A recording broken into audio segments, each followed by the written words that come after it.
Okay. Nicholas, you ready? Okay. I'd like to call this budget, our first budget meeting, to order and call on Councillor O'Hare to read the land acknowledgement. Thank you, Mr. Mayor. The city of Thorold is situated on treaty land. This land is steeped in the rich history of the First Nations, such as the Haudenosaunee, the Hattaway-Wendoronk, and the Anishinaabe, including the Mississaugas of the Credit First Nation. There are many First Nations, Métis, and Inuit people from across Turtle Island that live and work in Niagara today. The city of Thorold stands with all Indigenous people, past and present, in promoting the wise stewardship of the lands on which we live. Thank you, Councillor O'Hare. Are there any declarations of interest? Seeing none, before we get started, I just want to make an announcement that the Thorold businessman, our anonymous donor who's done so much in the community, is supporting a food giveaway for families in need. This drive-through or walk-in event will take place this Saturday, January 27th at 1 p.m. in the Holy Rosary Hall parking lot. That's right across the street from Holy Rosary Church on Sullivan Avenue. And I'm also extending to council, any councillors that want to come out and help. That's this Saturday at 1 o'clock. And Councillor DeRosa is working with the Knights of Columbus as well to get a crew together to help on that day. So, also, now, adoption of the agenda. Can I get a mover and a seconder to adopt the agenda? Councillor D'Angela and Councillor O'Hare. I'll call the question. All those in favor? Opposed? That is carried. And before we go to presentations, this is our first budget meeting of this year. I want to thank staff for all the hard work they did in putting this budget together for us to go through and decide if that's the way we want it, what we want to add, what we want to look at. It's our budget at the end of the day. We're the ones that have to answer to our residents, but I can't thank staff enough for all the work they've done. So I'll turn this over to Manoj Dawaria, Chief Administrative Officer, for opening remarks before we turn it over to Maria Morrow, our Director of Finance. Thank you, Mr. Mayor, and good evening, members of council. Welcome to our first budget meeting of 2024. Our next meeting is scheduled for next Tuesday, January 30th. I'll provide a brief overview of the draft presentation, and Ms. Morrow will going to follow her presentation after mine. So in December, you were provided with a copy of the budget binder. Tonight, staff will present draft operating budget and capital budgets for your consideration. As in the past, staff has been able to keep the budget numbers low. As we are all aware, the city's growth has been tremendous for the past several years. As per the Statistics Canada's last census, from 2016 to 2021, Thorold's population rapidly grew by 26.7%, which is over 5% per annum, positioning us as the 8th fastest growing municipality in the country. This growth is going to continue for the foreseeable future. Not only are we growing from the residential standpoint, but also in commercial and light industrial sectors. The development is happening throughout the city, and we continue to strive to grow in a sustainable manner. We did an organizational review. In the organization review that was undertaken by an external consultant hired by council, it was determined that the city is grossly understaffed. This unfortunately hinders our ability to provide excellent customer service to our community. Senior management team worked together to prioritize departmental resource needs across the organization, which is included in the draft budget. As requested by council, business cases for all the proposed positions were provided for your consideration. The draft budget that we are going to discuss tonight is very similar to what was approved in the previous years. It reflects a 2.99% net levy increase, which is comprised of 0.84% infrastructure and 2.15% departmental.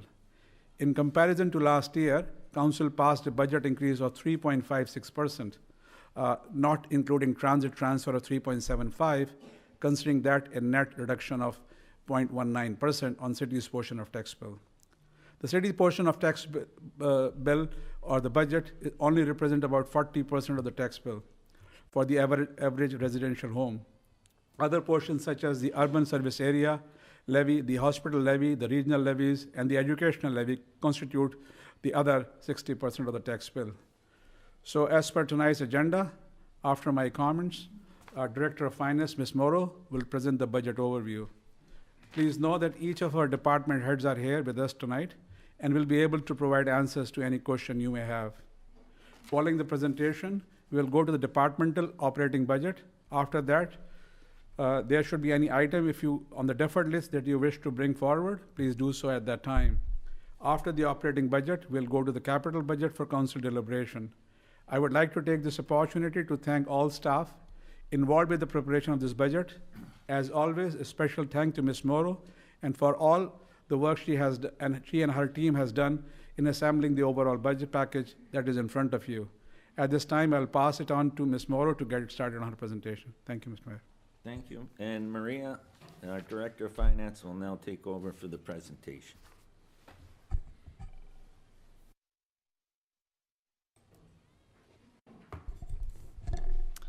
Welcome everyone to Budget 2024.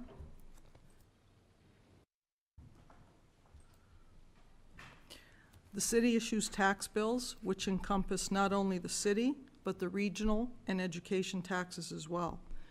For 2023, city general budget taxes represented about 39% of the total bills across all property classes, with the bulk of the taxes being for the region and for education. The city has 4 budgets: the general operating budget and the capital budgets, which form part of this package, along with the water and urban service area, which is sanitary, sewer, and sidewalk budgets, which will be addressed later this quarter or the next.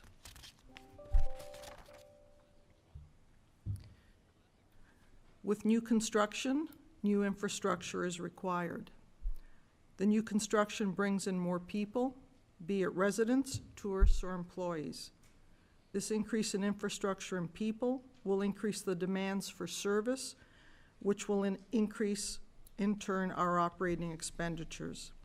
The demand for service starts with the planning department and then the building department as the developments occur.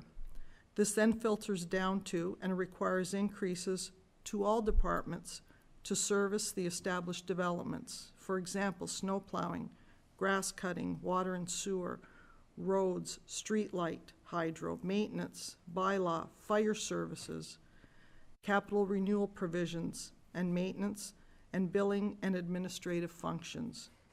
It should be remembered that growth dollars may be received up front and are cumulative.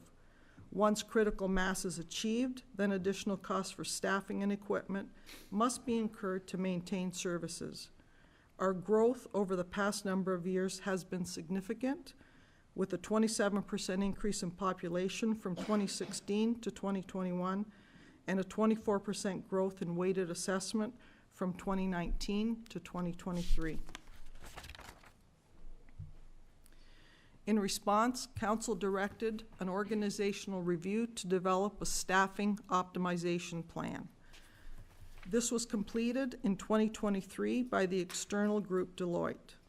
They noted that the city's growth created work that cannot be completed by existing staff levels. Deloitte recommended 24 immediate new positions.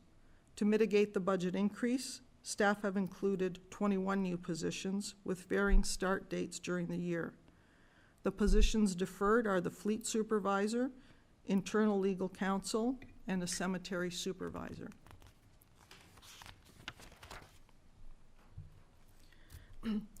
This chart depicts a comparison of the average taxes across the region by home type for 2023 from the BMA municipal study.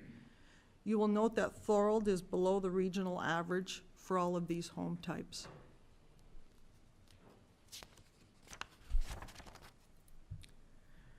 For your reference, 1% levy change equates to about $203,000, and a 1% net levy change equates to about $17 to the average residential home valued at $273,600. For funding, there is an interrelationship between all the various sources, in that a reduction in one area must be funded from the other areas, and normally this falls back onto property taxes. This shows the funding options for both capital and operational expenses. Some of the items, such as grants and investment income, are somewhat beyond our control, so we need to consider the other areas which we can control so that the burden is not totally loaded onto property taxes. While reserve funding for ongoing operating expenses does occur, it is a very short-sighted move, and it really isn't a best practice, as it is not sustainable.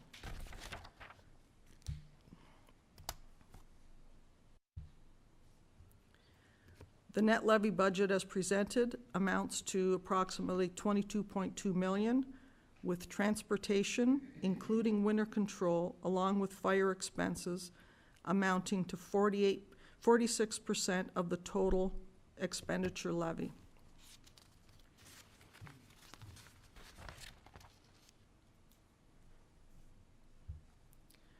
The package provides information on the specific impacts by departments, but I'd like to provide you with a global summary of some of the major impacts. Salary, benefits, and honoraria costs for the proposed budget represent about 48% of the gross expenditures in the budget. Impacts come from increases to wages and benefits for existing approved staffing funded from the levy to cover contractual increases, step increases, statutory and health benefits. And in addition, as is our historical practice, positions are commenced at varying points during the year. The annualization costs for positions included for less than a full year in 2023 are included in Budget 2024. This total, net of funding from building reserve, water, sewer, and capital budgets for these existing positions, is forecast to increase by roughly $808,000. With growth and legislative impacts and recommendations from the organizational review, we have included 21 new positions, again with varying start dates. Some are funded from non-levy sources such as building permits, water, sewer, capital, and/or reallocation from existing budget. The levy impact for this is roughly $806,000, so the overall impact for this section is $1.6 million roughly.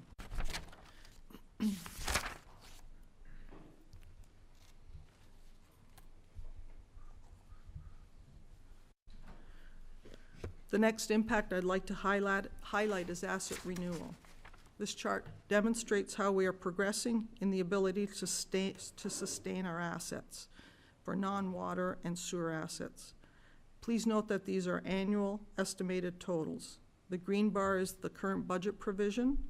The yellow bar is the amortization expense based on historical costs, and the red bar is where we need to be on an annual basis to maintain our assets based on their replacement costs.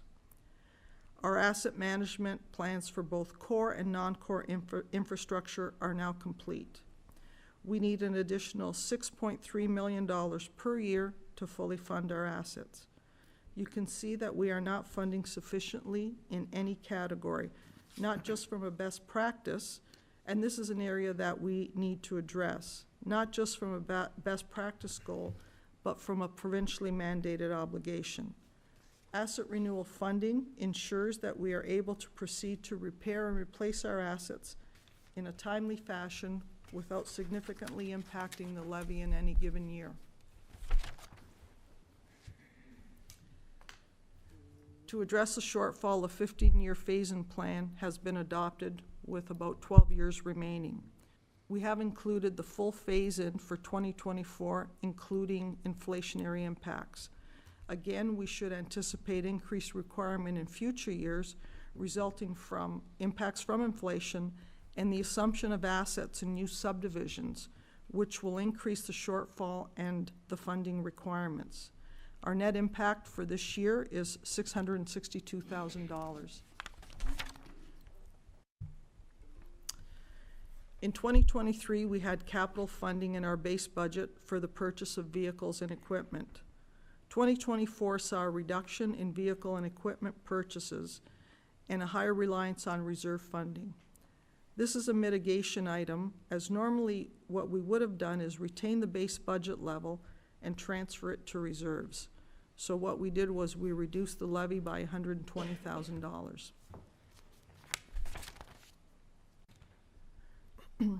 Another mitigation item was the pay down of 2 internally funded projects from reserves, providing a levy reduction of $265,000. Additional interest from Operation Center financing and updates to 2023 levels will add $55,000. The total reduction to the levy is $321,000.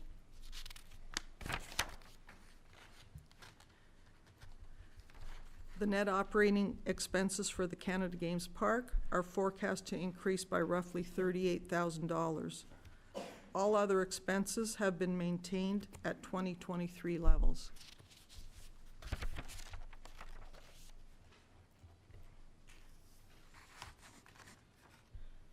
We provide a grant to the library for which they've requested an increase of $62,000 or 8.4%. In 2023, the budget provided for funding for Melchwart Park of $56,000 for the Healing Garden, which was used for Indigenous events. This amount has been reduced back to the normal level of $6,000 in 2024 for a reduction of $44,000 to the levy, factoring in the reserve transfer. The net impact from these two items is $18,200. 3 city-run events have been included in the budget. The Santa Claus Parade with a $54,800 total expenditure envelope, representing an increase of $4,100. The Canada Day 2-day event with a total budget of $80,100 with a projected increase of $6,000 in sponsorships and grants and an increase in expenditures of $10,100. Again, impact $4,100. Farmers market expenditures have been increased by $10,000 to $35,000. The Runway of Recognition has advised they no longer wish to be a committee of council. Therefore, expenditures have been reduced by $4,000. The net increase here is $14,200. A number of other expenditures will see changes in the budget levels required, such as insurance, uniforms and coveralls, materials and supplies, and tax write-off provisions. The net levy impact is an increase of $221,000. A number of expenditures for services will also see changes in the budget levels required, such as IT hardware and software and connectivity contracts, legal fees, seminars and trainings, animal control, and parking lot enforcement. The net levy impact, along with a reserve transfer, is an increase of $209,000. Investment income revenues are budgeted to decrease by about $22,000 due to an increase in the capital expenditures and the start of an expected decline in interest rates. Supplemental taxes continue to increase due to growth in the city. Both these items are areas that may pose a risk to budgets in future if growth declines and if cash balances and interest rates decline further. Payments in lieu of taxes and penalty and interest on taxes are forecast to increase by about $128,000. The net benefit to the levy is $310,000.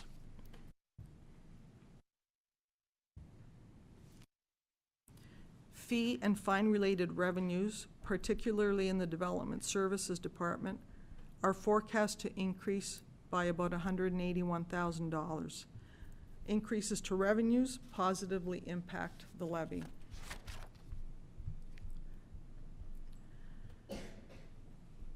The report includes listings which total $15.5 million in reductions, deferrals, and reserve funding that have been used to reduce the levy impact. $185,000 in staffing costs, with 3 positions deferred from the recommendations of the org review. Capital funding from the levy has been reduced by $632,000, and capital projects deferred total $14.6 million, with the major ones highlighted on the slide. The presence of any item on the list does not mean that staff are supportive of reductions or that the items are not needed. Merely the overriding factor was the levy impact. The draft operating budget as presented reflects a 2.15 departmental increase and a 0.84 infrastructure levy increase after growth of 6.48. The total net levy increase is 2.99.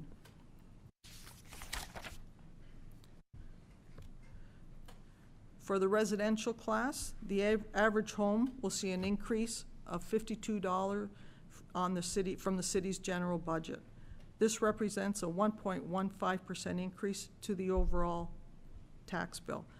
This is an estimate only, as the region has yet to finalize the tax ratios.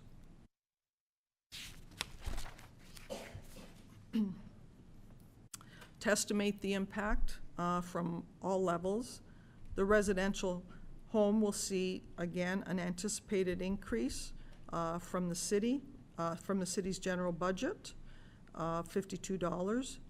Due to the increase in assessment base and freezing of the levy amounts, we anticipate a reduction of $6 for the urban service and the hospital levies.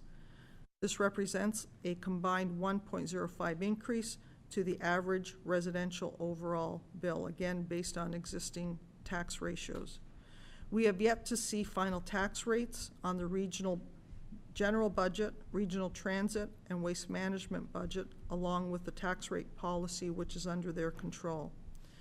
For indicative purposes only, impacts from the region are estimated at $130, or 3% increase to the overall average residential tax bill, with no impact estimated for education.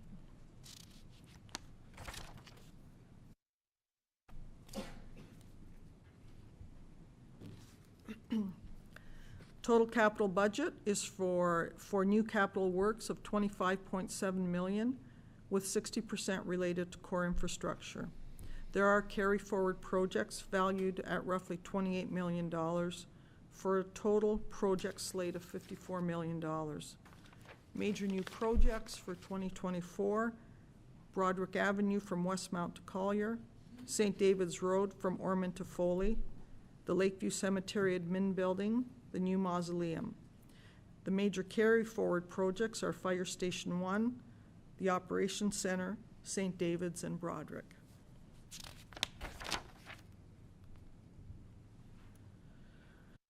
Over the next 10 years, we anticipate capital works of $145 million. It should be noted that this is merely a forecast and not a firm commitment on the timing of projects. Council prioritizes projects on an annual basis. The report also identifies that capital funding gap that the city faces over the next 10 years is estimated at roughly $44 million, which will require the need to issue debt and incur debt servicing costs in our annual budget, less any grants or fundraising that we are able to garner. We need to remain cognizant of this today as projects are approved, as this may impact our ability to proceed in the future. We need to ensure that as we prioritize projects and make decisions, that we take a long-term view. The city is presently very well positioned from a debt standpoint, with only $444,000 outstanding projected at the end of 2023, relating entirely to City Hall. This will be fully paid off in 2026. In addition, we have financed a number of capital projects internally from reserve cash balances, with payback over a number of years, totaling $20.3 million to the end of 2023.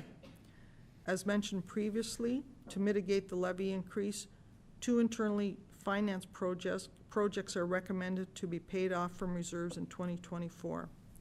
For the balance, half will be recovered from future development charges and half from future budgets, with provisions in place for annual paydown. In 2011, the city committed $5.7 million towards the new hospital. We levy $298,000 per year as a separate levy on the tax bill. This will be there until 2026. This depicts our reserve position excluding hydro. While we have an estimated combined available balance of $58 million, in reality, the bulk of the holdings are in development charges, water and sewer, restricted or legislated reserve funds. Available balances for operating and capital are estimated at $7.4 million. The target for these funds should be about $18 million.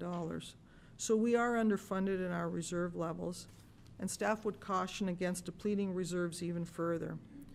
Reserve erosion may solve an issue in the current year's budget, but will likely negatively impact on future budgets. In addition, the historic levels of in-year overruns is not sustainable, and we may need to consider scaling down or canceling projects during the year.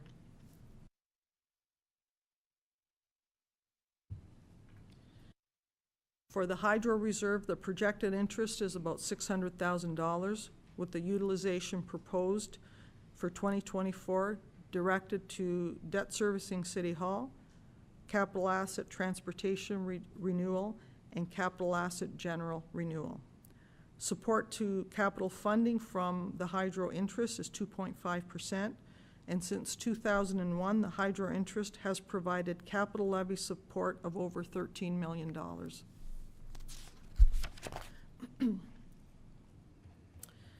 We do have a number of risks and opportunity that may lead to either positive or negative variances to the 2024 results that we need to be cognizant of. Revenue and expense projections, in-year overruns, emergencies, new grant programs requiring municipal contributions or replacing existing funding, and general revenue and expenditure estimates that can be higher or lower than budget. Staff would respectfully suggest that it should be the budget that establishes service levels, and that in-year overruns and adjustments should be limited to emergencies, uncontrolled items, or grant programs, and not to introduce new programs, projects, or services. Beyond 2024, we may see exposure from interest income and supplemental taxes should cash balances and interest rate and growth decline, along with reductions in the collection and funding from development charges due to legislative changes. This is a suggested process as identified also by our CAO. Council's able to ask any questions or bring forward any item in any section. Any changes to the draft budget are voted on by council as you go through the 3 sections. Motions to approve any aspects of the existing budget are final with the approval of the confirming bylaw each meeting. Amendments to the budget report will be carried forward to the next budget meeting. These amendments can be reconsidered at the end of the budget process, immediately prior to the final adoption of the budget. And that concludes the overview. Thank you, Maria, for that excellent presentation, and I'm going to open the floor for questions. Before we move into the operating portion, I'll open the floor for questions to Maria on that presentation. Go ahead, Councillor Decker. Thank you, Mr. Mayor. First of all, I'd like to thank staff on an excellent job they did in preparing the budget and for all their hard work. And Maria, thank you for that presentation. It's very detailed, and you always do a great job putting it together.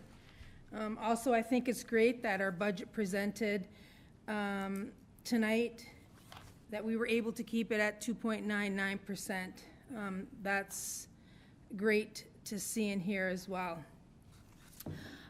So we've heard from staff and from our external independent consultant that we need to hire new positions and that these positions are required immediately. One second. Yeah. Councillor Decker, first, before we do any of that, Yeah. I'm opening the floor for questions on the presentation, and then we'll get to that. Okay, that's fine. So, Thank you. questions to the presentation. Councillor O'Hare.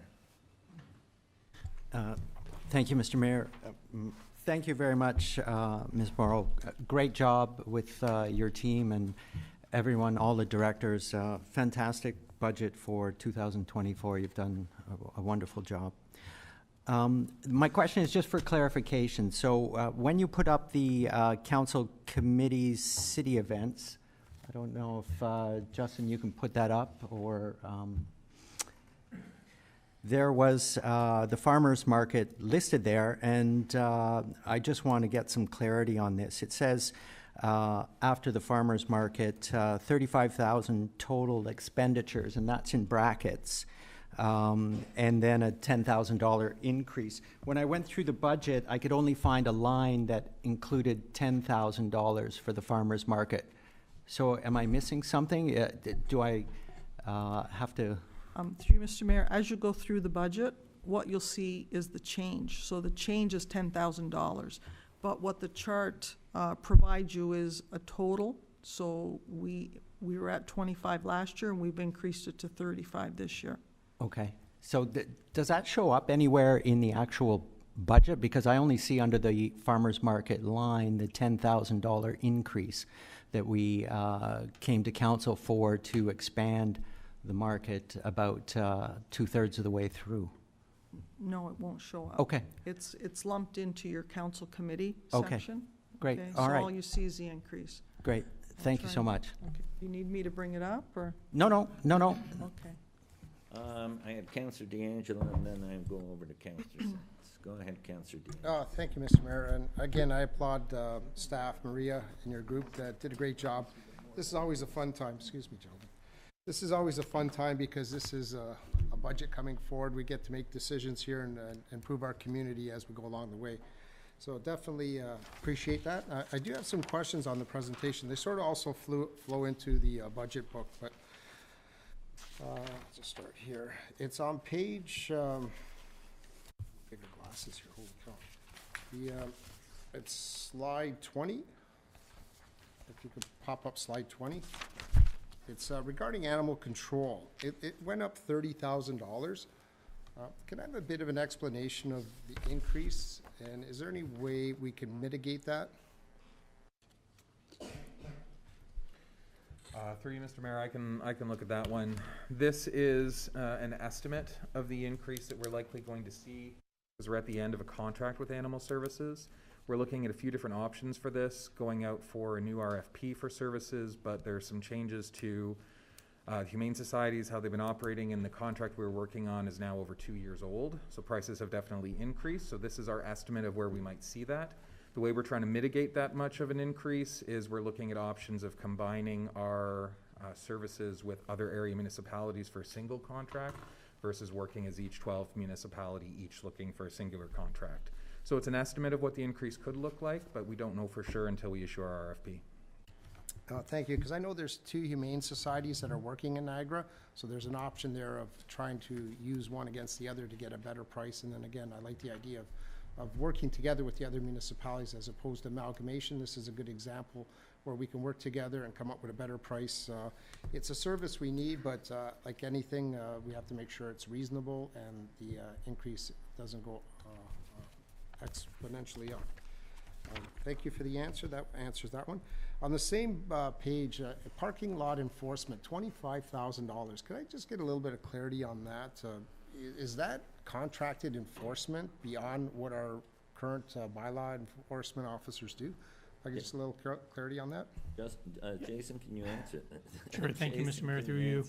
answer? So our contract with our current vendor who provides us the machines in the parking lots, our software for parking enforcement and all the materials we need for that.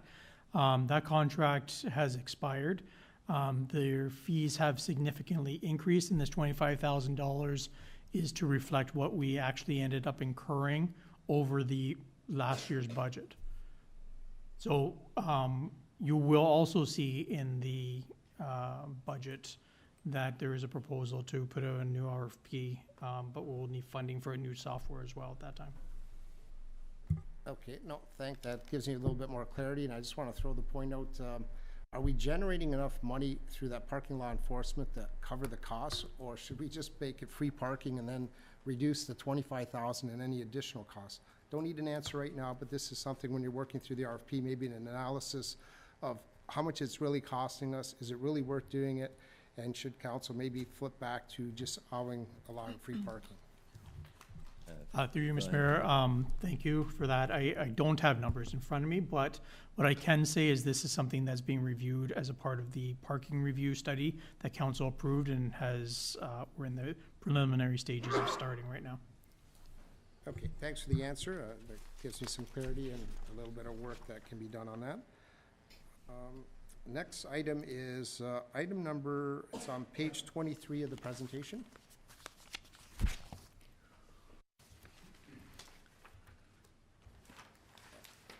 Yeah, this is the deferral list, and I just want a little bit of clarity on the South Main Street Bridge. It's being deferred, and when I look at the forecast, it's going into the 2025 year, 10-year capital forecast. When I was looking at the schedule, it looks like you'll be ready to build a bridge most likely by the end of the year, if I'm reading the correction. So it's not really a deferral. We're just putting it in the year that it can actually physically take place. So I'm just looking for a little clarity on that. Go ahead, Sean. Through you, Mr. Mayor. Yeah, we're currently under design. We have a structural engineer designing it at this point in time. He's probably going to have, his schedule says that he's going to have it done late August, September, in that area. So we'll be deferring it by 4 months. We wouldn't be ready to tender it anyway until then. So like I said, I'm pretty comfortable having that on the list there. It's not really a deferral, it's just a timing issue, as long as we're progressing with getting the design work done. Excellent.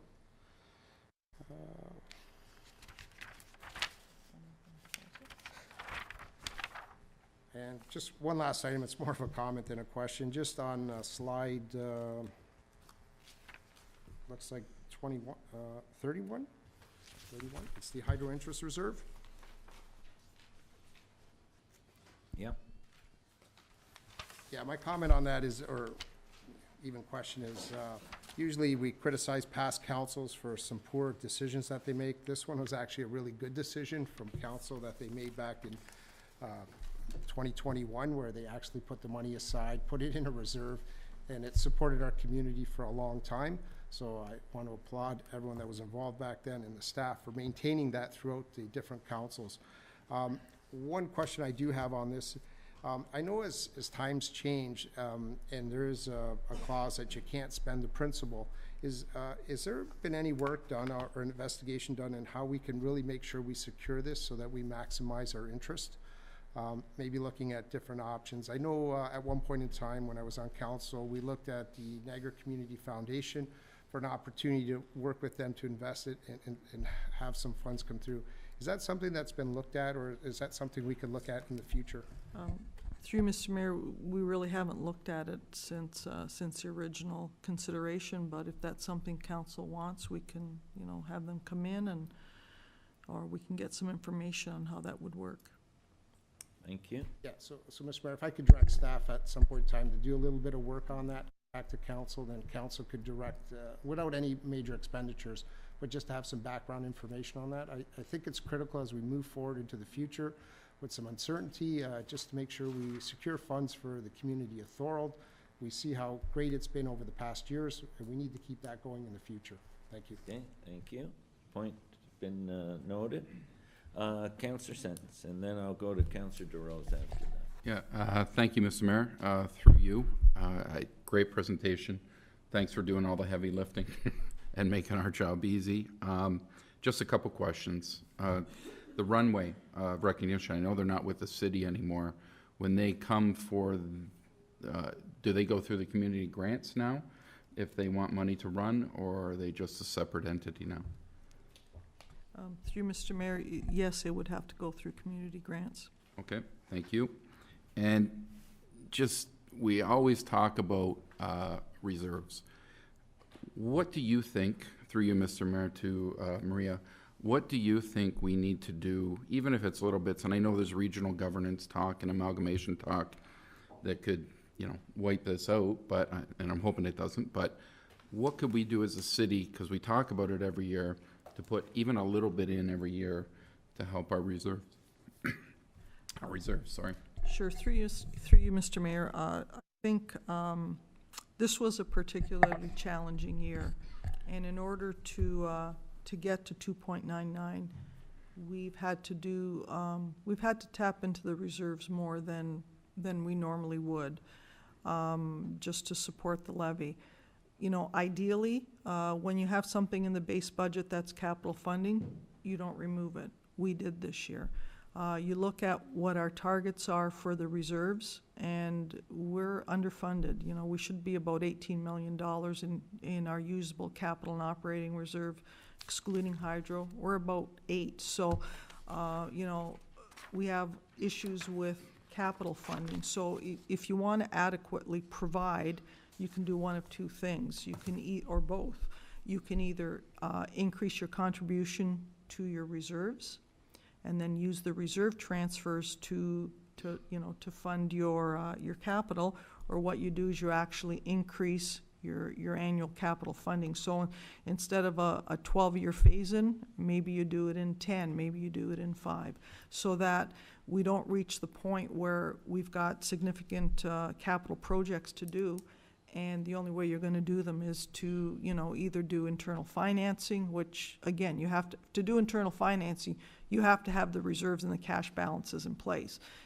Because if they're not there, you're forced to go to debt servicing. So once you go to servicing model, you then incur levy costs. So those are the types of things maybe that council should be considering in terms of if you do want to get to a point where we're adequately funding things. Shorten up the time frame for these phase-ins and make sure that the funds are there. Okay, so through you, so is adding 0.25 to the budget, or 0.5 or something like that, and I'm just spitballing here, that's something we need to think about, does that make a dent? Absolutely. Every little bit will help towards our future capital funding. So it comes down to, are we just looking at this year's budget, or are we considering more of a long-term view? So you can see that we did erode our capital funding. So at a minimum, that was about 119. If you wanted to go half a point, 100,000 towards the capital funding, that would be prudent. Okay, thank you very much. Maybe this year isn't the year. I think it is, but with what could be happening. But I think we got to look in the future. We've talked about it every year, but I think going forward, this should be something we talk about later on.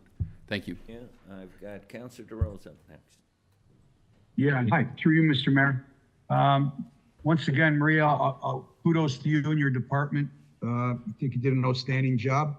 And I just wanted to ask you, Maria, we keep talking about the average price, home price, and I know it's not $273,600. When will that be adjusted? Just to get a more realistic picture of what it's going to cost taxpayers. Through you, Mr. Mayor, that really hasn't been announced. That will be up to the province and MPAC to do the reassessment.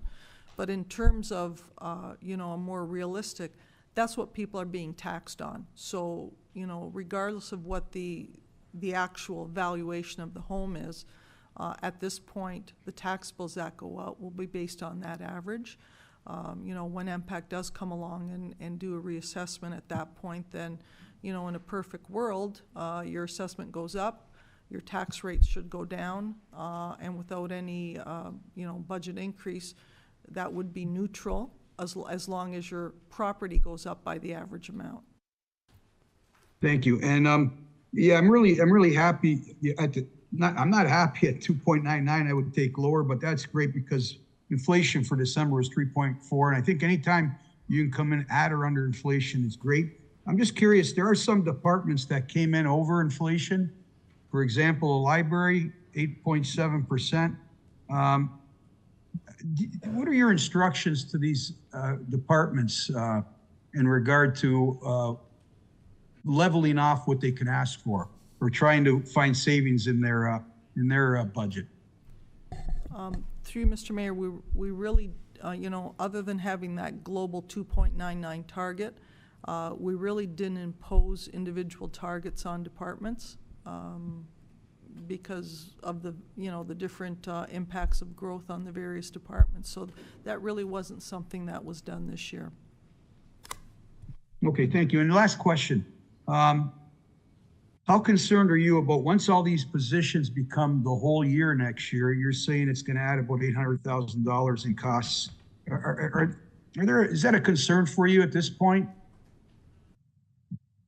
Or should it be a concern for us at this point? Well, through you, Mr. Mayor, you know, here, let me go back to the slide. You're always going to have annualization costs, because what you don't want to do is you don't want to budget for a whole year when somebody's not going to be starting, you know, until partway through the year. So for this year, in 2023, we hired positions. There it is right there. So we did have annualization costs from positions that were hired and budgeted for partway through the year in 23. We had an impact of about $395,000. For the positions that are budgeted for partway through the year in 2024, your annualization costs in 2025 are going to be about $519,000. You know, you hope that with the anticipated continuation of the growth that we see, that will be sufficient to mitigate the impact of the annualization. Okay, thank you, Maria. I appreciate it. Thank you, Councillor. Councillor Hanley, you're up. Councillor Hanley, go ahead. Thanks, Mr. Mayor. Through you, just a follow-up on Councillor Senton's concerns. Maria, what would be the number needed to put into the reserves so we could meet that $18 million shortfall? I asked because I know some time ago, I think you said it was about 220,000 years and years ago, and council never once ever followed or took your advice or direction, where we would have accumulated like $4.5 million. So how much is it? Is it like 220, 250,000 we'd have to put in every year? Well, through Mr. Mayor, I guess it would depend on what we're looking for from a phase-in perspective, because right now we're short. I'll bring up the chart. I think we're short from our target about $11 million. $11 million, yeah. You know, let me just get it. It's near the end here.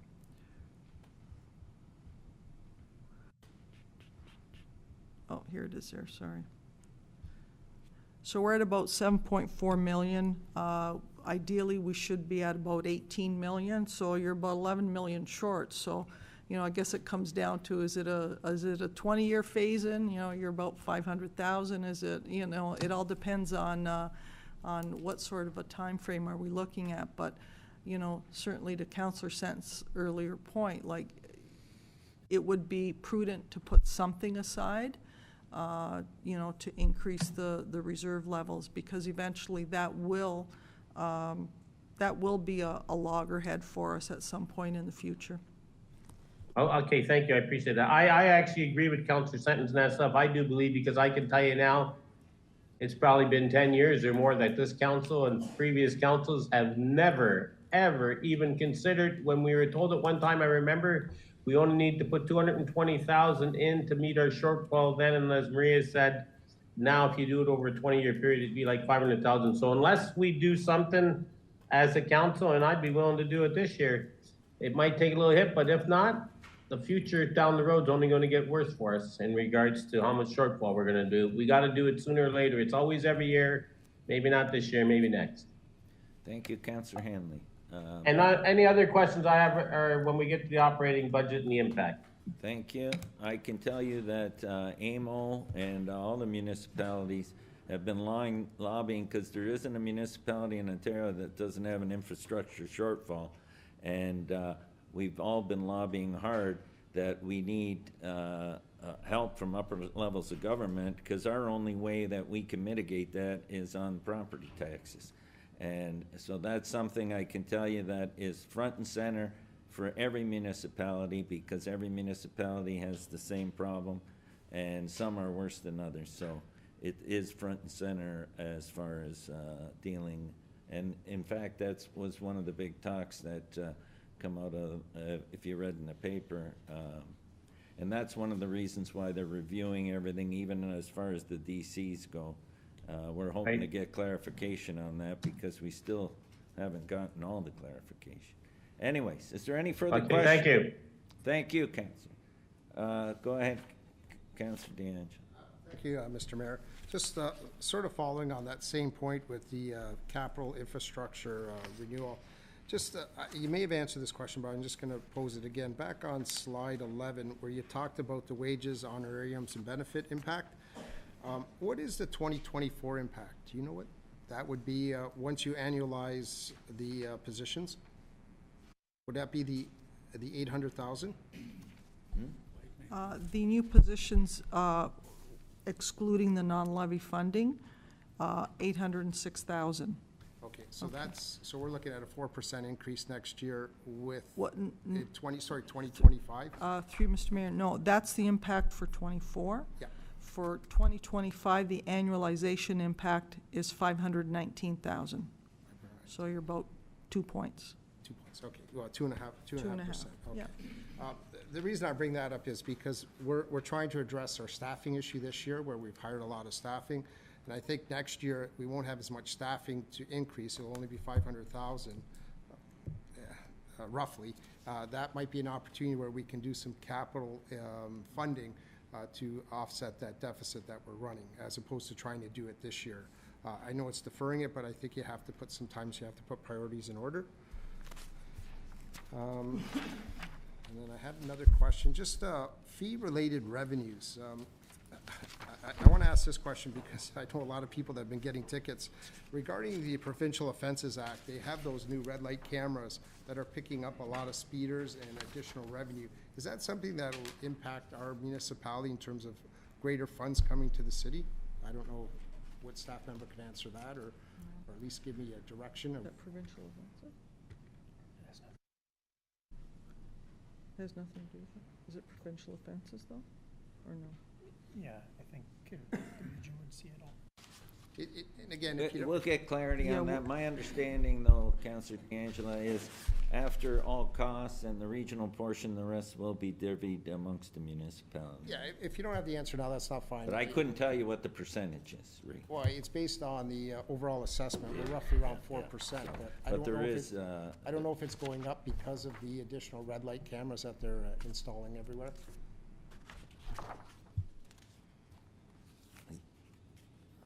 And I have some capital questions, but I'll leave those for the capital budget. okay, okay.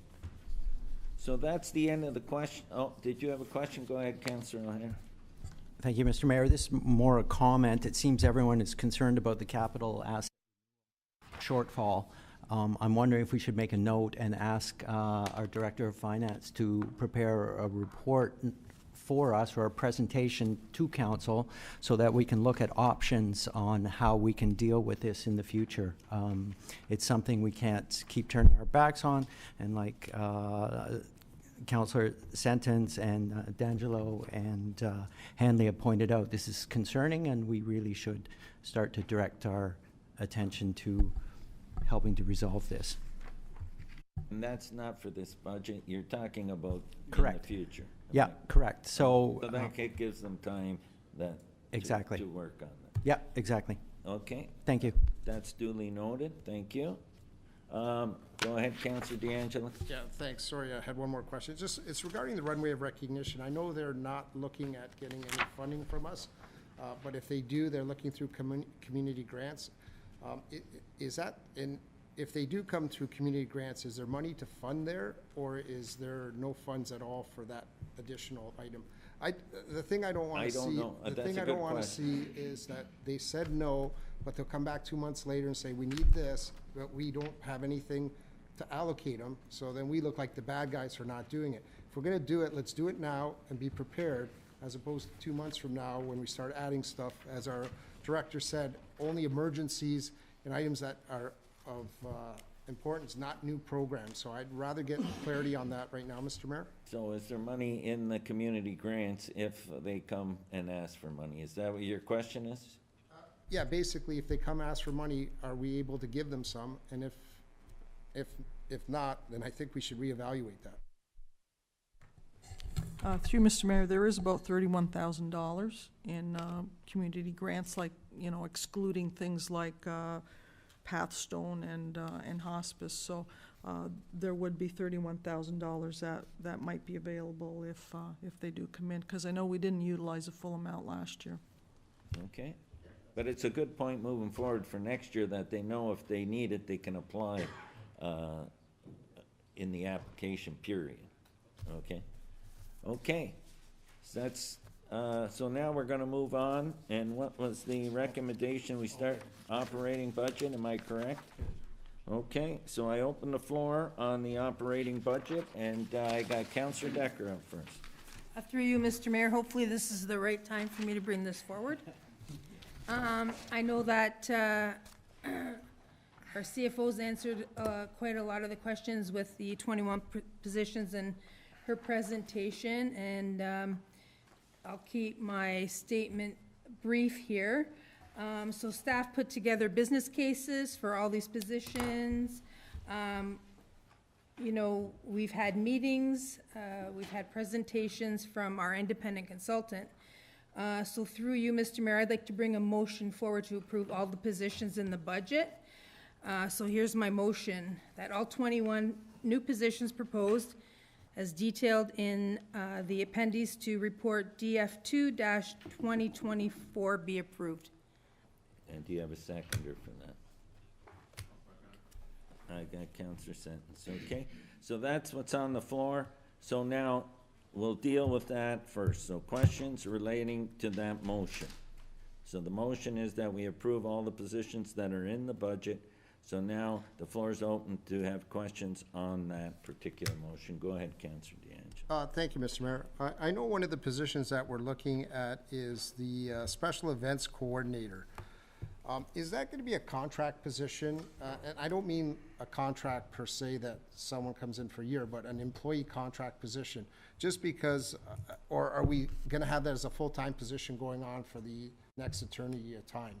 I need a little clarity on that and how that's going to work. CAO, can you go and answer that question? Mr. Mayor, through you to Councillor DeAngelo, the way it has been presented in the budget, that it is a permanent position moving forward. It's not a contract position, so the intent is that if we are doing these community events year round, so this is a permanent position that has been proposed to council. Thank you.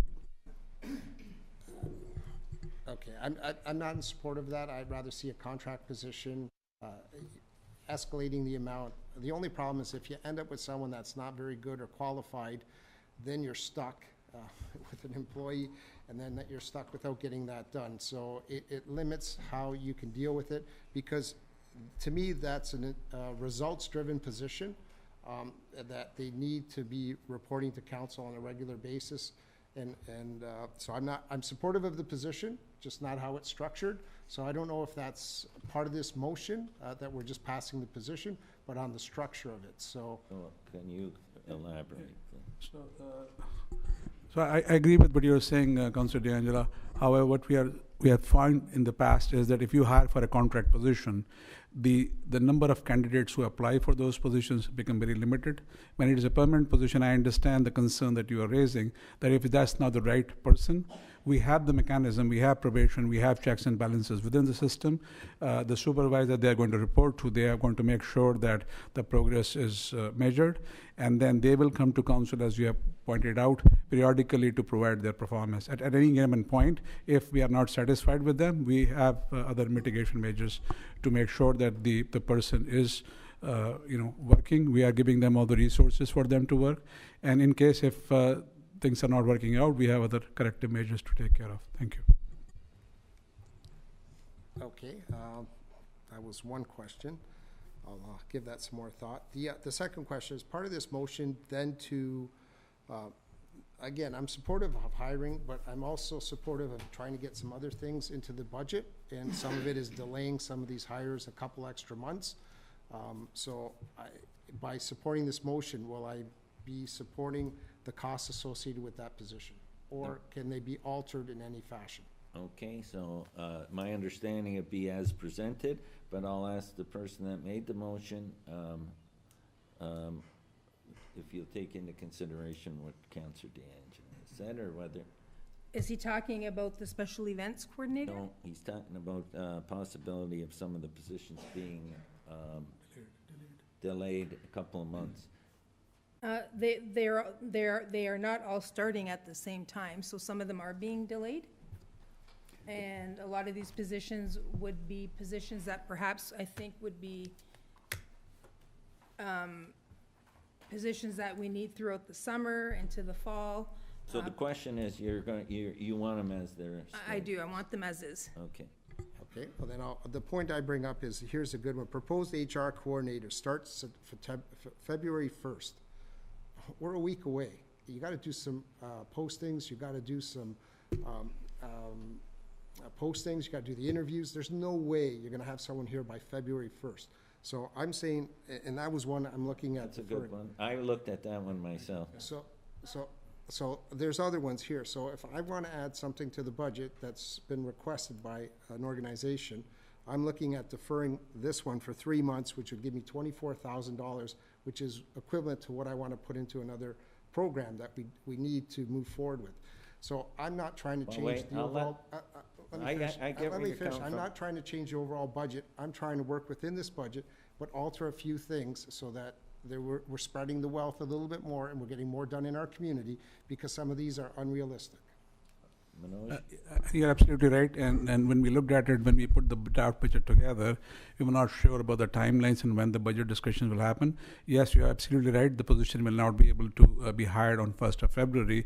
The latest, and I had the discussion with our manager of HR, the latest it would be middle of March, because as soon as our budget is finalized on hopefully end of this month, we will advertise it, and then it takes about 6 weeks for somebody to be here. So realistically, it will be middle of March that somebody can be here. Can you move that to April 1st? That's the question. Yeah, we can do that if that's the case. Thank you. Are you good with April 1st on the HR coordinator? Yeah, that's fine with me. Okay, and Maria, could you give us a price on that job to be deferred from February 1st to April 1st, what that is in savings, please? Through Mr. Mayor, about $16,000. Okay, so, Can I allocate that elsewhere? no, because you gotta deal with each issue I gotta separately. try. Okay, are you done? Well, Councilor DeAngelo? That's, I just looked at the. That's a friendly amendment anyways, because it's been accepted by the twos, right? So, yeah. I'll look at the other ones in more detail. I just picked one as an example. I didn't assume that we were all gonna lump these all in at once, at one time, to just sort of brush them aside. I thought we put some effort and some discussion with these. So at this point in time, I'll let other councilors speak, but I might have some more questions and deferring a little bit more of the other ones. Councilor Longo, go ahead. Thank you, Mr. Mayor. My question's more in the process here, and I just want some clarity. My understanding from past budgets is, even if we've agreed to this, the motion that's put forward, we can still change it At the last. later on, right? So, for example, if Councilor DeAngelo wishes to put something into the budget and the number starts to get too high, then we can go back and change anything we've agreed to. No? Well, we've done that, that's the way we've always done it. I want to be clear. We have went through the budget, and then at the end of the day, we went through it, and if everybody's happy with the final number, then we go ahead. But if council's not comfortable with that number, then we have some latitude to make adjustments. So through you, Mr. Mayor, the answer is it depends on how you do it. So currently what you have on the floor is a motion to approve these as is. Tonight, when you pass the confirming bylaw, you've made that decision and you can't go back on those. So if you make this decision by passing this motion now, and then you pass the confirming bylaw at the end of the meeting, that's set in stone and would be a reconsideration to amend that motion. However, would somebody make an amendment to the budget report? So for example, I would like to add this much money on this project. Then at the end of the meeting, if that report hasn't been passed yet, that we pass a motion to defer the report as amended to the next meeting. And at that point, you could continue to make those amendments. So that's the two differences. If you pass something tonight in its entirety, so for example, you chose one of the clauses in the budget motion as presented in the report and just approve it tonight, that's a done deal. But amendments to the amount in the budget report and then that deferred, those can continue to be made at the next meeting. So, if you wanted to do, I guess my question, and correct me if I'm wrong, Councillor Longo, if we approve these in principle, but don't pass it in the confirming bylaw until the final day, how would we do that then, if we don't want to have a reconsideration? The motion as it is would have to be withdrawn. You could move a motion to make minor changes to the appendix. That would be the only way that you could go forward with that. So for example, you could pass a motion to amend Appendix C to change the date for 1 month, but you're not actually approving those positions at this time. But the motion currently on the floor with council is to approve them as is with that friendly amendment that's currently been passed. Okay, go ahead, Councillor. Well, Mr. Mayor, then just to be safe here, I won't support this motion. I support the positions. I support the reduction to April 1st, but I won't support this overall motion if I'm not allowed to change it later. Yeah. And I just want to make, that's the reason why I won't support You support support it the tonight. positions in principle, but you want to look at it holistically at the end. Correct. So I would like to support this page Yeah, and turn to the next page. Are you good with that? Because we don't want to have to be caught where we can't look at it into the context of the whole budget, yeah? I don't think anyone's arguing the positions. Everybody is comfortable with that. They want to look at the start dates. Maybe they won't change the start dates, but they want to make sure at the end, if we need to jockey and that, we have a latitude to do that. Well, I don't want to withdraw the motion. I don't mind changing the dates if it's, you know, if staff's good with that. But we need to look at it holistically as we go through. Maybe we won't change any dates. You know, like, we may not change a date other than that date at the end. What if then some positions are taken away? We're not looking at, am I correct? I don't think anybody here is looking at taking positions away. They're looking holistically at how that fits in with the whole budget at the end, and if we have to tweak a start date. Am I correct? Is that? That's the way I look at it, Mr. Mayor. I don't recall ever passing or finalizing a specific item in a budget. We've always moved along, made changes as we've progressed, and then tweaked it at the end if necessary. I agree. And again, I don't object to the positions. I don't think, I don't object to any of the positions myself. I do agree with the change we made, because I don't think that we could never fill that job by February 1st. One option, Mr. Mayor, if council would prefer, is the motion could be amended to just read that all of the positions be approved for start date in 2024. That would then give some leeway for council to amend start dates, either at this or the following meeting. Okay, is everybody good with that? So we're saying we're gonna fill these positions. If we have to look at the start dates other than the one we changed, we have the latitude to do that. I'm Is good with everybody that, comfortable with that? Okay? Yep. Okay. Any further discussion on that? That gives us the latitude to look at the dates as we move forward in the budget. And if we have to tweak, we have to tweak. If we don't have to tweak, then we don't. Okay? I like that. I think that's prudent. Okay? Councillor Hanley, go ahead. Well, my question through you, Mr. Mayor, is in regards to the wages. How is it decided amongst how much a job will pay? You know, if I'm asking, if it's part of the motion, can I ask now, or do I have to wait till later? I want to know how it is that we come to the figures that are represented for several of the positions and what we're going to be paying them. Okay, good question. Can you answer that? And I know they fall into the grid, but Yeah. you answer. So, Mr. Mayor, to you, through you to Councillor Handley. Councillor Handley, for it varies whether it's a union or non-union position. There is a joint job evaluation criteria to slot those in unionized positions. If it is a non-union position, there is also a grid matrix. There are criteria. There are that determines which where it lands on the grid, and that's how these positions are filled. So there is a process that is followed that is done by human resources for both unionized and non-unionized jobs. Thank you. Okay, to follow up on that, Mr. Mayor. Go ahead. My concern is, is this, I know we're going on for these jobs, and I happen to go on the City of Thorold's webpage, and I see that there's a job posting there. If my numbers are correct, the special events coordinator, when it actually becomes a full-time position, is here for 12 months a year, will be making $108,000 a year. The administrator to the engineer will be making 73. A locate technician will be making 90 grand a year, and this is my concern. We have a job posting out there right now for a mechanic, and the amount of duties that individual would have to be responsible for, he has to know welding, he's got to repair and maintain city-owned vehicles. If you went online and if you looked at it, there's like over 30 requirements for that job. He's got to have a welding certificate. He's got to be able to weld. He's got to do diesel trucks.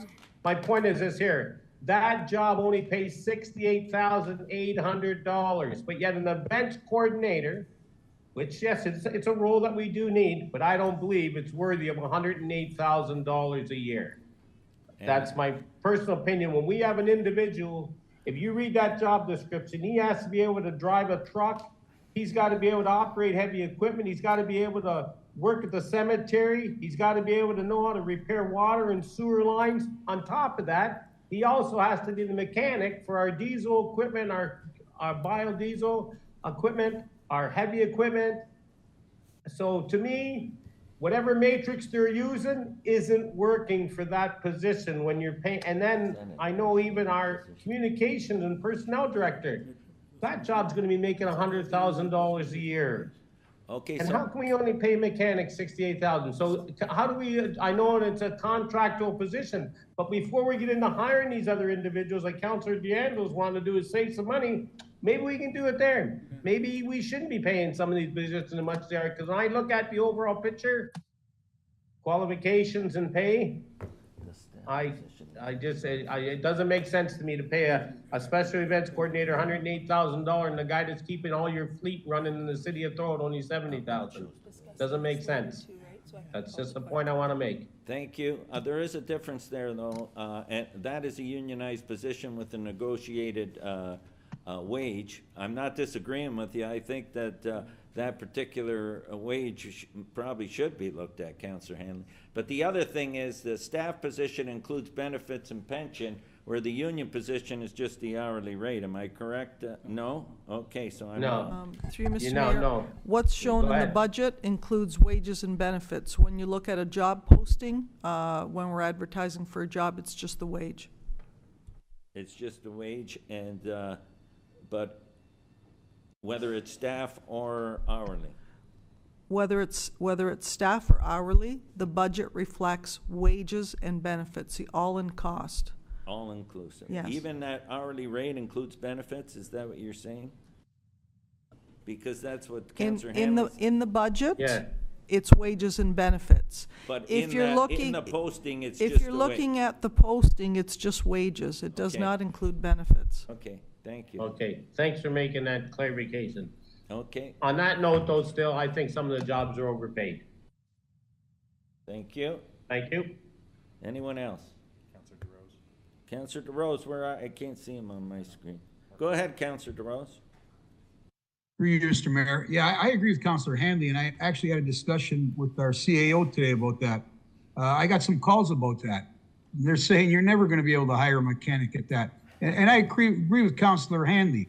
I look at a starting teacher, and it's ridiculous compared to someone that's going to start in special events making $108,000. As a taxpayer, I totally disagree with that. So I don't support that. So I don't know what has to be done, but something has to be done. Thank you. Thank you. And who had their hand up? Someone else. Councillor Decker. Through you, Mr. Mayor, can I call the question? No, 35% is benefits. Okay. Go ahead, Councillor Decker. Can I call the question to move my motion? We got, 1 second. I think I got everybody anyways. Everybody's spoken of. But let's look at the motion. I want to make sure everybody's good as it's been revised. Yeah. So it would read that all 21 new positions, Mr. Mayor, proposed in Appendix 3 to report DF2 2024 operating budget and impact be approved to begin in 2024. Okay? Go ahead. This is just a clarity question. So once if we pass this, that means the positions are locked in, but we can still discuss start and salary? Yes. Am I correct? That's the way I see it. So in terms of salary, I just want to make a clarification. Councilor DeRose has mentioned that we are going to pay special events coordinator $108,000. That is the total package that's here, which includes salaries and benefits as well. And typically our benefits is in a tune about 35%, and I can ask our Director of Finance to concur with that. So if you take that $108,000 and 65% of it is the salaries, that comes to about $72,000. And we'll wait for our Director of Finance. But If I could just ask a question while she's looking for that. Is there a business case regarding that and how that position was determined, where you got the salary value, the comparables, how it fits in the organization? So can we get a copy of that to review that? It seems to be a bit on the contentious side. We can provide the justification to council before the next meeting, how that position is placed and why they are placed. If all the positions that are in the city, they are looked at from a comparative standpoint. Unionized positions are done on a negotiated basis. Non-union are looked at it where they fit into the grid. It all takes into consideration various factors like education, qualifications, and all those kind of stuff.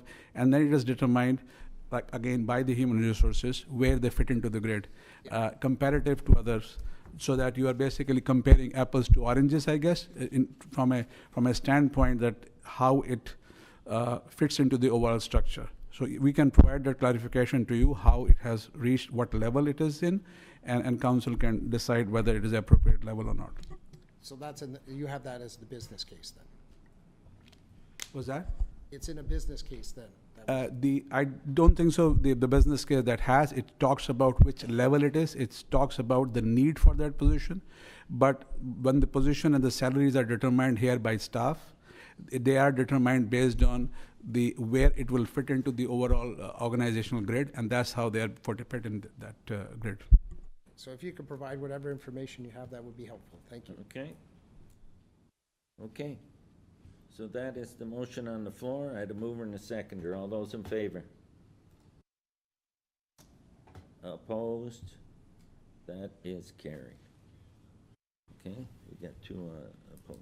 Yep. You got that? Okay. Where are we moving next?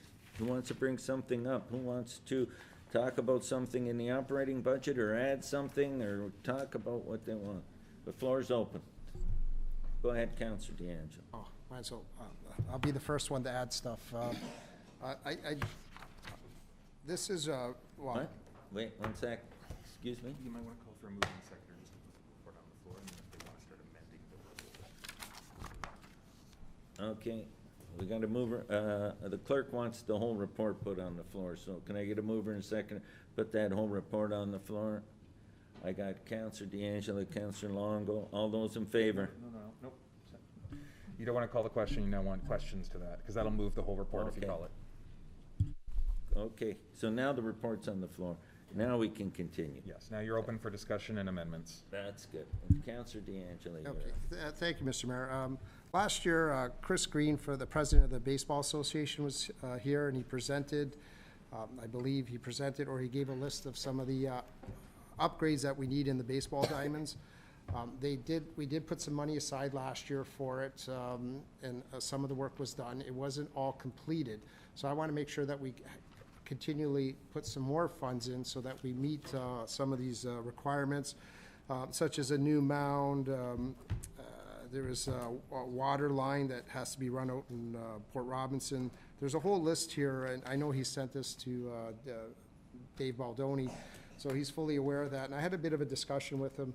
So what I wanted to do was to make sure that these are progressing and continue. Like, we put in a batting cage, but it's not being used because it still has some deficiencies. So we need to put some money aside to make sure that that's actually working. Same with the bullpens. They're there, but they're not 100%. There's some safety issues that need to be put and fixed. So I don't want to lose another year. So what I was looking at doing is, and I had a discussion with him, and I think the number, if I could ask him, I think it was around 30,000 that we put for some of these items last year. So I'm looking at doing roughly the same. I was going to put 25,000, and I was going to get that out of the reduction of the one staff's delayed. So I'd like to put a motion on the floor that we put $25,000 aside to work with the president of the Baseball Association to work through the the top priorities to make sure that we're continuing improving our ball diamonds. It's a cheap cost compared to what we spend for hockey. So unless someone wants to put a higher number, I think 25 is reasonable. I don't want to get too extensive, but at the same time, if we do that year after year, it'll help facilitate some better diamonds at this point in time. So I'll put a motion on the floor that we put 25,000 in for baseball. Councillor Sentence is seconding that. Is there anyone have any questions regarding that? Is there anyone online? At the moment. Okay. Go ahead, Councillor Longo. Go ahead. Thank you, Mr. Mayor. I just want some clarity from Councillor D'Angelo, if I could. So, Councillor D'Angelo, are you looking for 25,000 on a continual basis going forward? No, I'm just looking for this year's budget, and then. Why not? Okay, so twist my arm. Yes. Okay, thank you. So 25 is going to be ingrained in the budget is what your motion was 25 for this year. He said, why not ingrain it in the budget? Am I correct? Well, I think we should, so we don't have to come back to this every year. I Okay. believe 25,000. Are you in agreement with that? I'm in agreement with that because, yes. So you're moving it, you're seconding it, Councillor Longo, and that 25, Maria's captured that. Is there any discussion on that? Mr. Mayor, I just wanted, the reason why I'd like to do that is because I think we need to maintain our baseball and improve on our baseball facilities, and this is a way to do it without having to let it slip through the cracks. So Yeah. I appreciate Councillor D'Angelo bringing it forward. Thank you. Go ahead, Councillor Sentence. Yeah, through you, Mr. Mayor, that's what I was thinking if we do this. I think there's money left over as well from last year, so we can use that as well for this year. And there are some things that need to be done at the parks, so I like this idea and looking forward to this, not having to do this every year, and it's just done. Thank you. Anyone else further on that particular item? I got Councillor DeRose. Yeah, through you, Mr. Mayor. I'll support this, but I do want to get feedback from Maria when we start adding stuff to the budget, what the effect will be. But I just want to make sure that soccer doesn't get the short end of the stick, because if we're going to do that for one sport, I think we do it for soccer also, only because there's over 600 kids playing soccer now. It's our #1 activity in Thorold for kids. So I just want to make sure soccer doesn't get neglected going forward. Thank you. Thank you, Councillor DeRose. Maybe Dave can answer, where are we, or should, have you had any requests from the soccer side? Good evening. Through you, Mr. Mayor.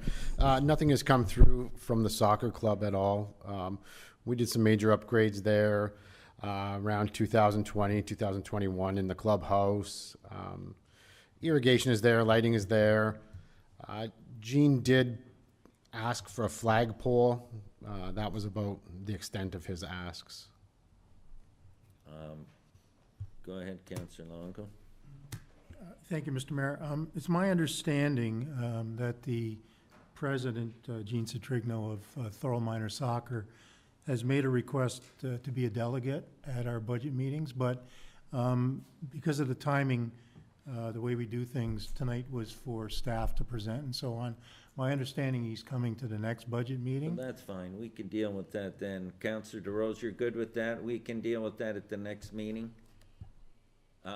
He's, Yes, Mr. Mayor. Yeah, I was waiting for Councilor Longo to speak up. Yes, 100%, that's fine. that's good. Thank you. Okay, so we're still on, that's good, we'll deal with that then.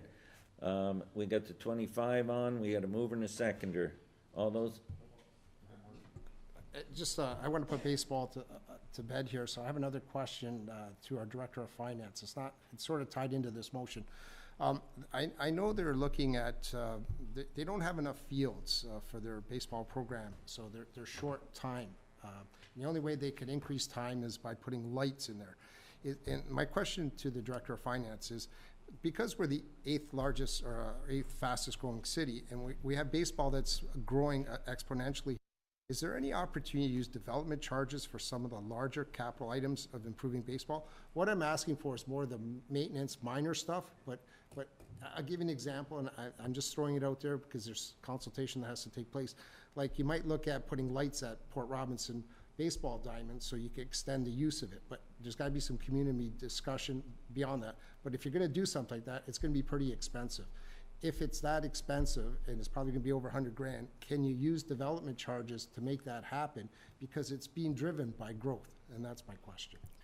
and Maria, can Through you, you answer? Mr. Mayor, we are undertaking development charge background study because our current one expires in June.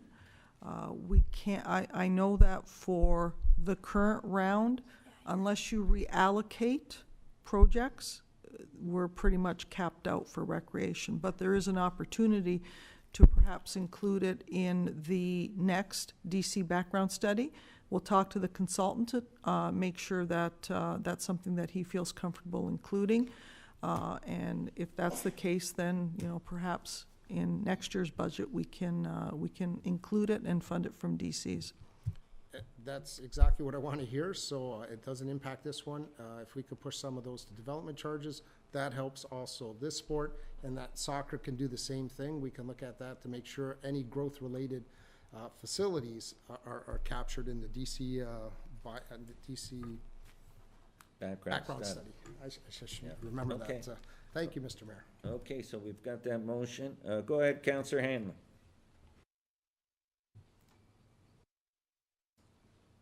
Counselor Hanlon. Thank you, Mr. Mayor. Yeah, sorry, there it is. So, since we're on the note of baseball, maybe if I could ask for you, Mr. Mayor, to Dave Baldoni to come back with a report in regards to, I know McAdam Park hasn't been used for organized baseball in some time and could use a good facelift.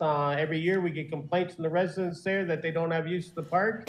I don't know Martin Street Park, so if we can ask for a report to come back in regards to the ball diamonds that are available or areas in Thorold where ball diamonds once were, that we could reinstitute them. Okay, Dave, have you got that? Point taken, Counselor Hanley. Thank you, Mr. Mayor. Okay. We got the motion on the floor. Are we dealing with the motion? Yeah, one last comment. What I'd like to see, and I hope council can do this, if you're gonna add stuff to the budget, find a way to take it off somewhere else so that we maintain our 2.99. That's my goal. So I'm looking for cutting if I'm putting something on, so I hope the rest of my council does the same. Thank you. Thank you. Okay, so the motion is on the floor to allocate 25,000 and put it in the base budget. And we had a mover, Councillor DeAngelo, seconder, Councillor Longo. All those in favor? Opposed, that is carried. Okay, we're moving on now. Floor is open. Go ahead, Councillor DeVitis. I'd like to start with a starting investment of $10,000 for Beaver Dams Park to install lighting to illuminate the beautiful trees and aid in the full utilization of the park. We spent money revitalizing Beaver Dams Park. It's an important part. It looks great in the day and it looks good at night. It's important it's an important part of our downtown and has shown great progress and should be treated the same way. After we do the lights, the transformation from the park will be dull and uninviting to vibrant and welcome space. We all want to see more events in the park and different types of usage year-round, and having lighting will only improve the total ambiance of the park. Beaver Dams Park is a gathering place for our community. It's a jewel with history and beauty, and we need to take care of it and light it up. One way we thought we can use that during Christmas, we can have Christmas lights out there, decorate the park, make it look beautiful. After the Santa Claus parade, instead of gathering in the parking lot in the school, we can gather in the park where we spent a lot of money in there, have it lit up nice. I think it'll really add to the ambiance and help more people use that park. So your ask is $10,000 to start installing lights in the park? Yeah, because it's so dark and to make it look. And do you have a seconder for that? Councillor Decker. Is there anyone who wants to speak to that? Go ahead, Councillor Sentence. Yeah, thank you, Mr. Mayor. Through you, I think this is a great idea, but you're talking about all year, Councillor, that device, Yeah, all right? year long, yes. Okay, Have yeah, it lit up no, all I year. like this. So when people pull into our downtown, the first thing they see on the right-hand side coming off Pine is the dark space. But not just Christmas, it's all No, year? all year Okay. long, have those lights lit up. Thank you. It'll help during the market. Canada Day, when the sun goes down a little bit, it'll be nice and lit up. Other events, other people will see that, maybe attract more business to the park and help downtown also. Okay, is there anyone else who wants to speak to that? Go ahead, Councillor Mulligan. Thank you, Mr. Mayor. Maybe I would just like some staff opinion on this. Like, what is $10,000 going to do for us in terms of lighting? And I'm not quite sure, maybe Councillor DeVitis can explain what he's looking for. That'll be just a starting point. I don't think thinks that's gonna do the whole park. No, it's just a start, and next year we add more money to it. Because one thing, a lot of big projects they do it, and they cut out lighting, and lighting is the most important part of any project. To make that park look beautiful after sinking over $1 million in it, we need proper lighting in it, or it's just gonna be a dark spot. And that was the reason for my question. I didn't think $10,000 would do much of anything, but if it's, I got Councillor DeRose. I see his hand up. Yeah, through you, Mr. Mayor. I agree with Councillor DeVitis, but the reason I put my hand up was the same question Councillor Longo had. I don't know how far 10,000 will get us. It's a start, but can we get some feedback from staff as to what one of those lighting fixtures? I know you guys, they put some up in Port Robinson over the years. I'm just curious what one of those light standards cost, just a rough ballpark figure, if any staff can answer that. Thank you. I don't think he's talking light standards. I think you're talking about putting them in the trees, aren't you? Yeah, to light up the trees, Yeah. and the flags, the ambiance lighting throughout the park. Does Councilor DeVitis, do you have an idea of what they, roughly? Well, lighting is expensive, so the starting is 10,000. You might have to go up to like 40,000, 50,000 when it's all Does said and staff done. want to speak on this? I have no idea what 10,000 will do. I'm going to have staff comment, Councillor DeRose. Oh, yes, okay, thank you. That's through you, Mr. Mayor. I think $10,000 would help us get a cost estimate for the type of lighting you want. If you want the lights to be put in the trees, then that's one thing. Pedestrian scale lighting along the path is probably, closer to 100,000, 120,000, or if you're looking at lighting up a specific area, you're talking about higher mass lighting, which is a lot more expensive. I'm looking mostly, not for the pathway, for the trees, around the flags, what we built there, just to light up the park, so it gives a little bit of ambience. It looks, when you're coming into downtown, it should be lit, it should look beautiful, and we can use it more, after the Santa Claus parade, like I said earlier, we can gather back there, and it'd be lit up nice, and be something beautiful, where, our community gathers there during Canada Day. This year I was there, it's dark, it doesn't look, after all that money we spent there, it should look beautiful. And more people will see the impact of that park at nighttime than the daytime. People drive by and they say, what did you do there? But when it lights up beautiful, they'll drive by, wow, have you seen that park? Did you want to I got Councillor Decker.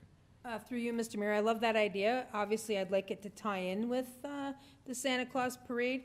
Maybe we can look at some prices of at least how much it would cost to light the front of the park with some trees and the end of the park in the middle. I'm not sure.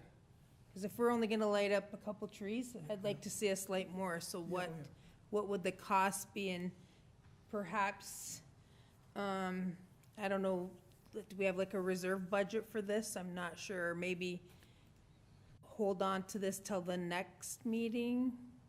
I don't want us to not get it. I mean, that's something that I know we rented the lights during the one Santa Claus parade to put through the parks and at the arena and down near the fire hall. And that, we just rented them. So I don't know what really the cost would be to buy the lights for the cost. And if we're looking at solar lights or lights that we have to plug in. Okay. So I'm not sure where we go with this. Maybe somebody can help me. Mr. Mayor, I think it's a good start. We can come back with a couple different options, and then look at, you know, how we want to use. Do we want the lights to be on all night, every night, or are they for security purposes, or are they for special events? And then we can look at rent versus own options or leasing.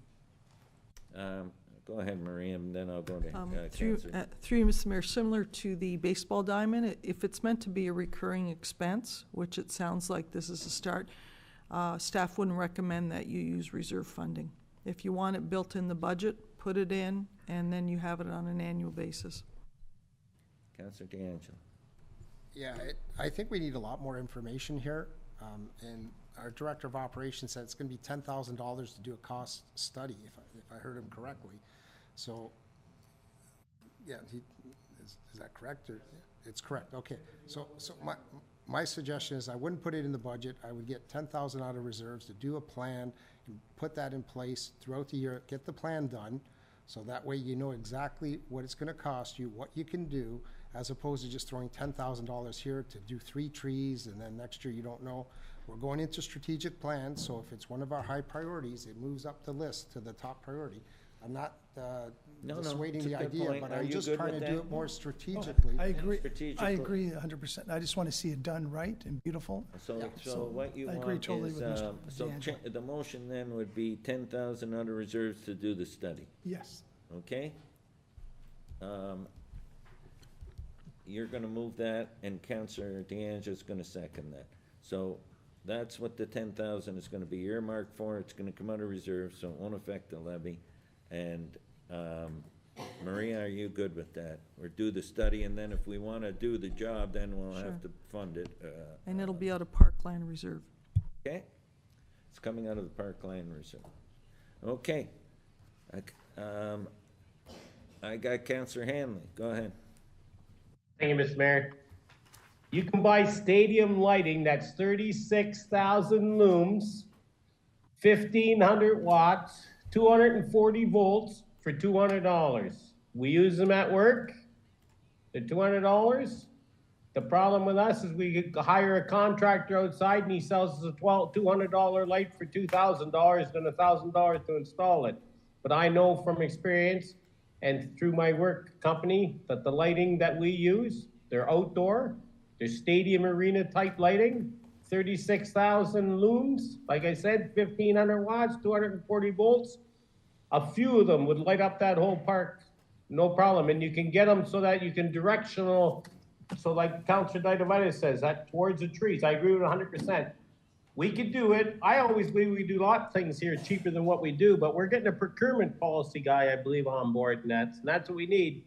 And we do have resources within the city that we can install them ourselves, but if we've done some homework ourselves, they're out there, and they're not that expensive. They're $200-300, and a half a dozen of them would light that whole park up from one end to the other.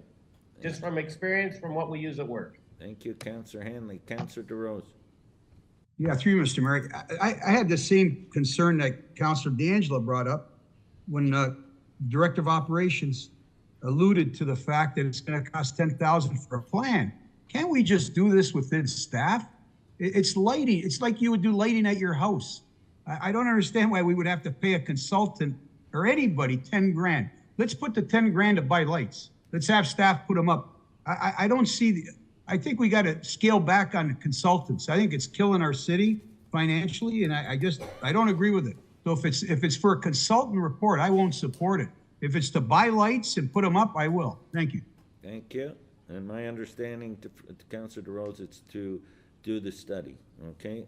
That's what the direction is, okay? Just so you're aware. So when you vote, you know that it's for the study, okay? Yeah, Mr. Mayor, why do we need a study?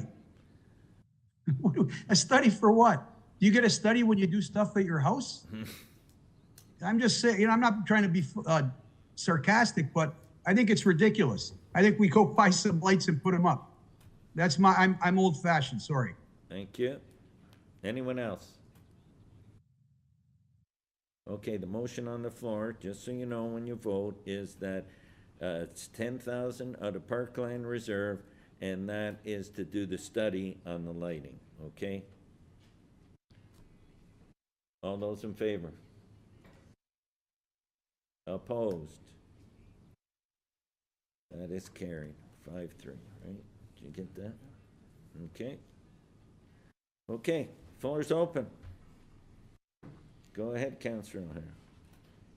Thank you, Mr. Mayor. Through you to council, I have two requests. The first one is for Heritage Thorold, LACAC. In the past, Heritage Thorold has designated 2 properties a year, or on average, and they'd like to keep doing so.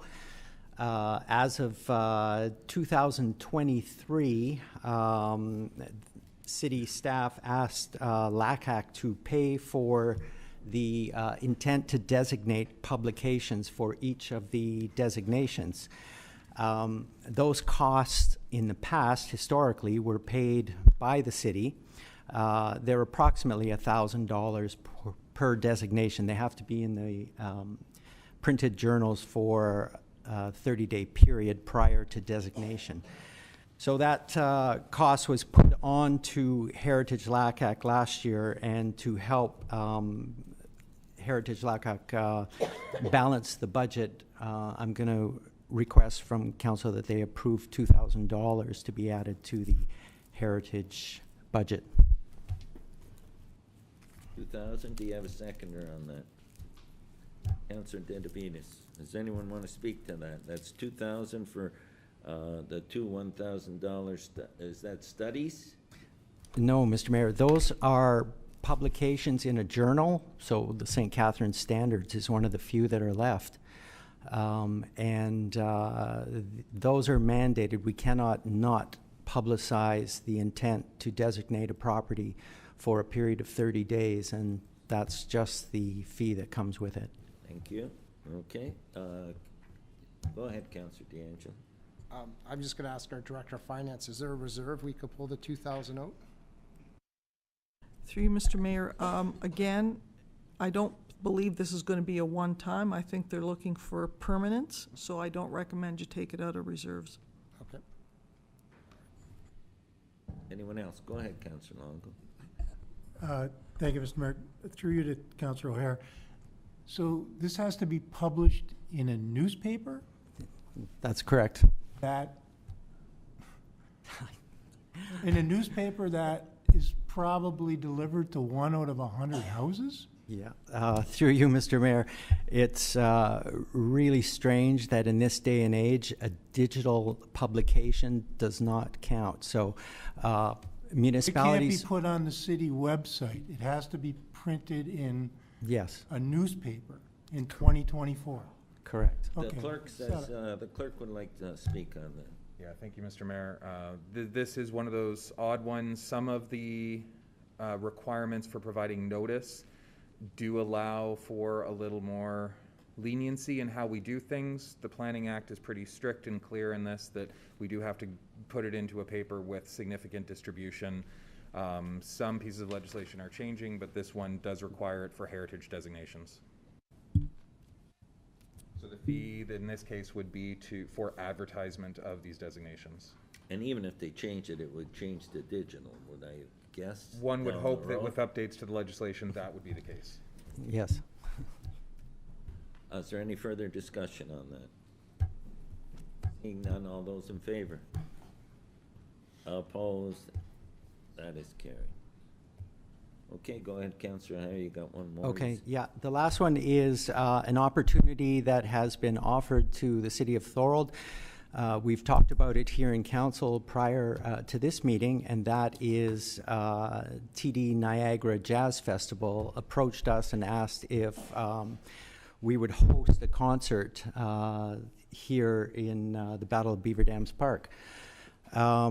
And because we are already offering a 2-day venue on Canada Day, it makes sense. And those 2 days, by the way, are the Sunday and the Monday, Monday being Canada Day. We thought that perhaps we could offer this on the Saturday. The park is going to have to be set up anyway. TD Niagara is going to cover the cost for security, for sound, for insurance, for another bandstand that they want to put up. We will be responsible for the fencing that we have to put up anyway. I believe that's all that we have to cover. No, fencing, the tents which are already set up. Right, and right. the washrooms that are already set up. Exactly. That's what, so basically, we set the park up for 2 days. They're asking us to have it set up for 3 days, and they will cover the other expenses. And staff wants to make sure that there are some costs, that we put some money in the budget, so it's good. And I just want to add that TD Niagara Jazz Festival is advertised in Toronto. It's a big budgeted item, and we will be attracting a lot of people to this event. It's going to be a world music event, so it'll be different from our rock and blues, but another opportunity to use our park and draw in tourists from out of town and celebrate our wonderful band shell and park, especially if it was lit up.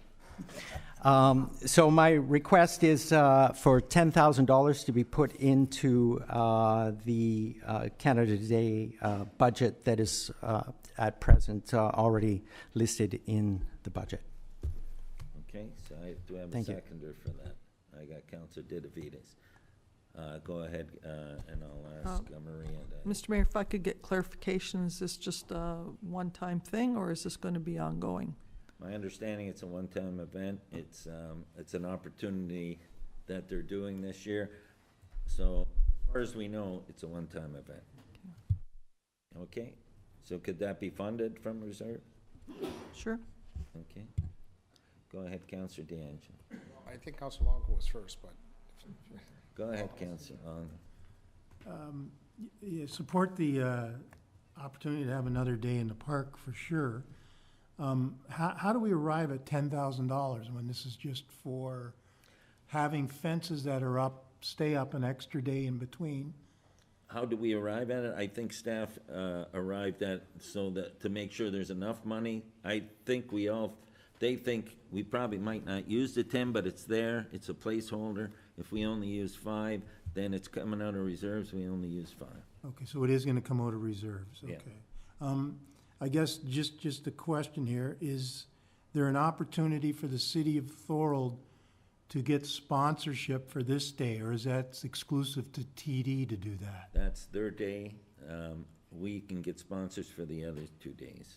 Okay, and is this in any way, I guess through the CAO, are we bonusing a multi-billion-dollar corporation with a name TD on it, or No, the TD is just a sponsor for this group. for the event? Yeah. But they have their name on it, right? TD sponsors this jazz thing, but they don't. It's run by an organization that's their lead sponsor. Be like us having a lead sponsor for our event. Okay. If I could add, Mr. Mayor, we also have the opportunity here to run the beverage tent and have the proceeds go to minor hockey, baseball, soccer, whatever is arranged on that day. So they have asked us to look after that, and they won't be taking part as well.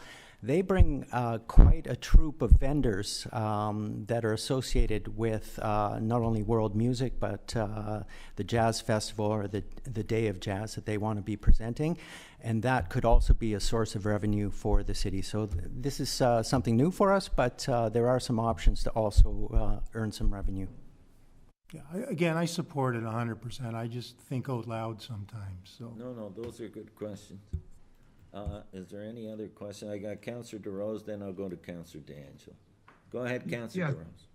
Through you, Mr. Mayor. Who was our liaison on staff that looked into this. Can they talk to us about it?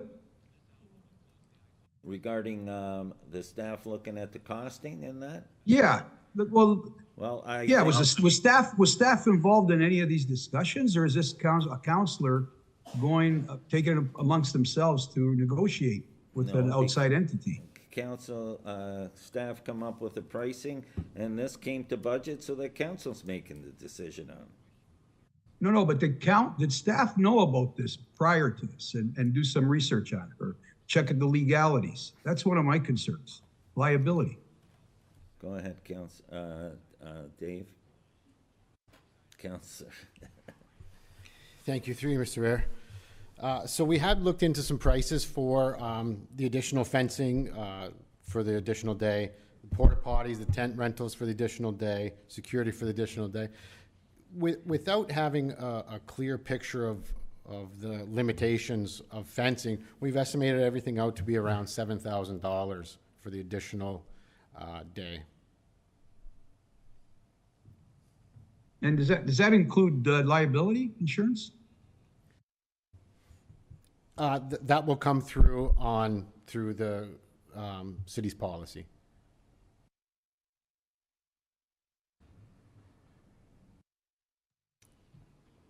Okay, Okay, thank you. Okay. Go ahead, Councilor Law. Oh, I got Councilor D'Angelo. Just a couple questions. Since if we move forward with this, I'm supportive of the idea. I'm not really supportive of taking money out of the reserves. I'm sort of opposite on this one, because I don't see this as a one-time event.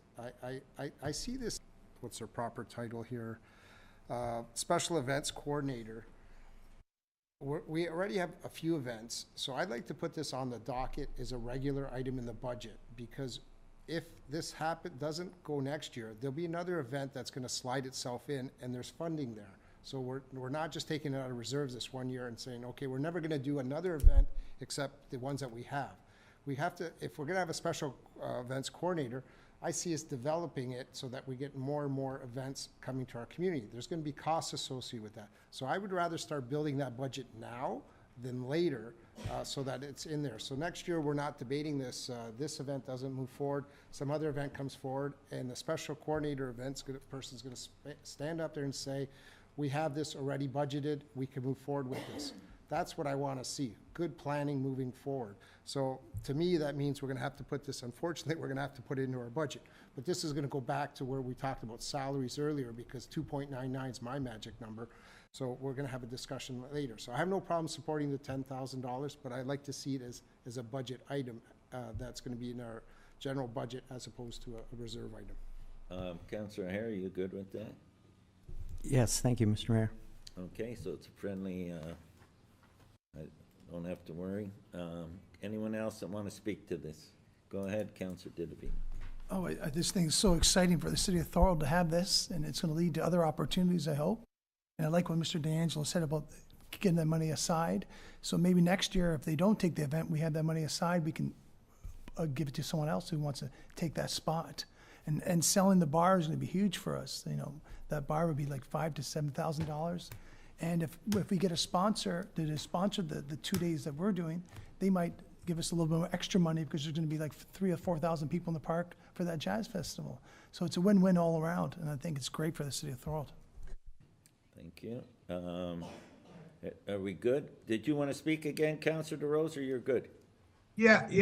I'm just concerned because Maria keeps telling us for year after year since I've been in city council about respect the reserves and try not to dip into them. Is there any way we can be guaranteed, if it does, like Councilor Didovine just said, yeah, $5,000 to $7,000, it might make in profit.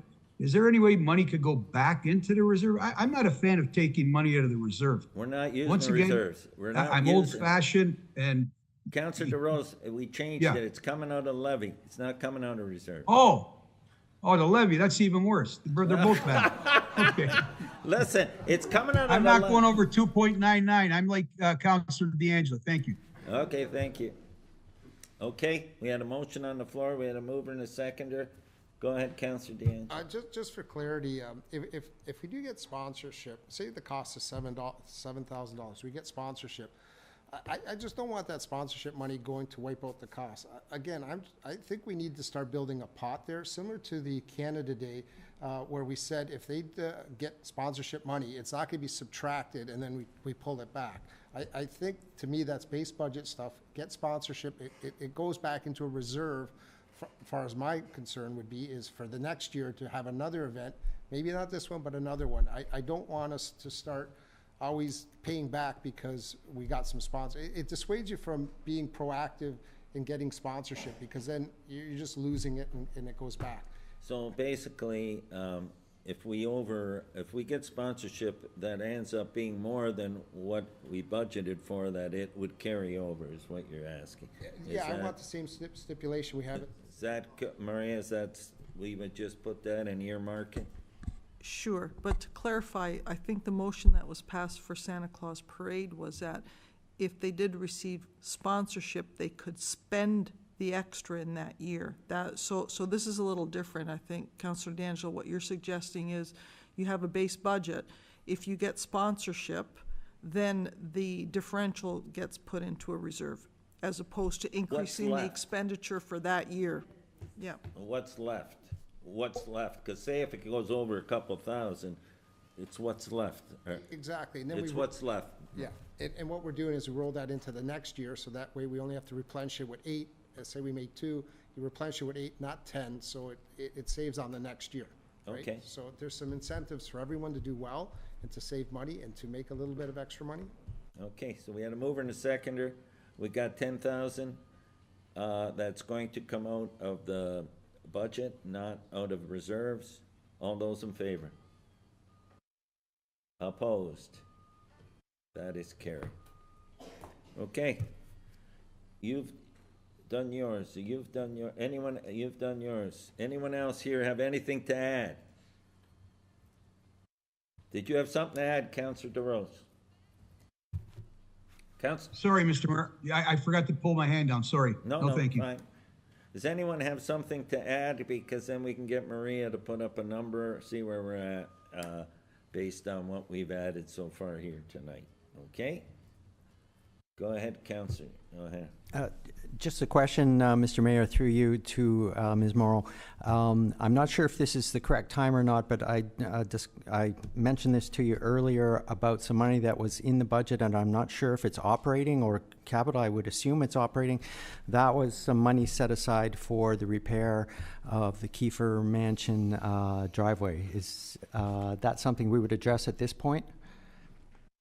Because is that capital or operating? If it's capital, if it's capital, that's why I'm asking. If it's capital, we'll deal with it later.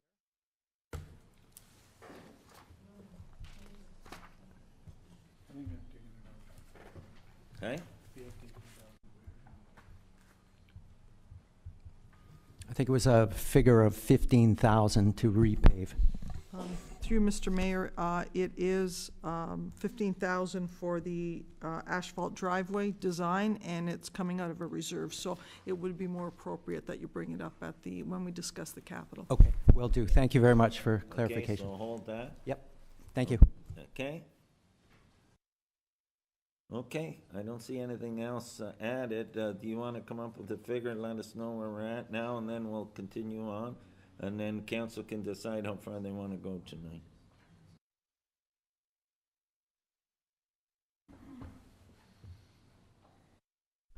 Through Mr. Mayor, there were a couple of items that council approved post-budget prep.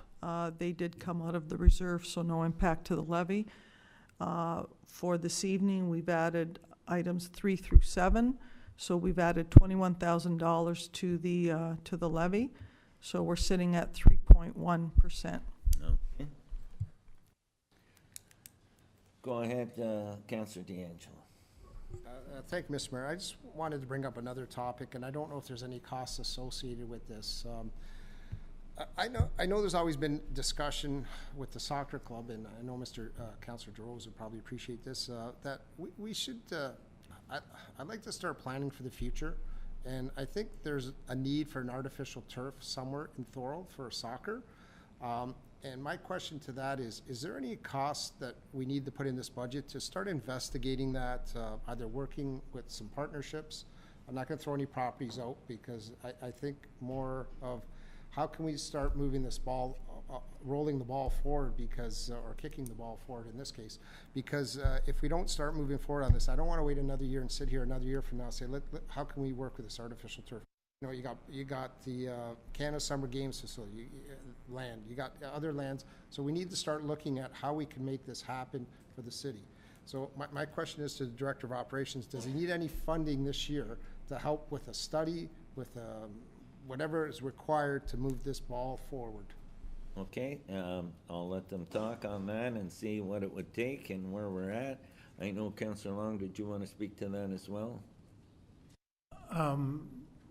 I was going to wait until the president of minor soccer showed up and give his opinion on this, but yeah, something right along those lines. I think we need to put something, if we can fund it somehow, not on the levy, some sort of design, detailed design, get it in the budget, so like Councillor D'Angelo says, we're not waiting another year. That'll give us time to do public consultation, see what we can do, where we can do it, and try to move forward quicker. Jeff, did you want to speak on that? No, through Mr. Mayor, I think that's the best way to approach it. Let's wait for the presentation from the president, so we know what he's asking for, and then we can nail down some of the variables that might affect what the cost of the project might be. But I think you're looking, and I appreciate the interest to try and do as much of this stuff as we can in-house, but you're going to need to know what type of soils you're dealing with, how the drainage is all going to work, and given the other workload we have, I'm not sure that we can accommodate this in-house. We'd likely have to get a consultant to give us some Class B at least cost estimates, probably $200,000 by the time we're all done. And I don't know, but maybe Maria can speak on what we could use for that. Is that development charges allowed? Is it a growth project? Where are we situated on a project? Through Mr. Mayor, just a couple of things as it relates to development charges.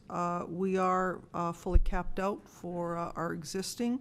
You could, there is a project that has yet to be completed that was slated for development charges.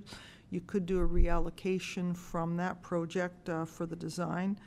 Beyond that, normally, once it comes to actually funding the works, the development charges may not be sufficient to fund the actual construction of the project, because there are service thresholds that get imposed, and this might take most of it. So that's something for council to keep in mind. So are there DCs? Yes, but only if you do a reallocation from another project.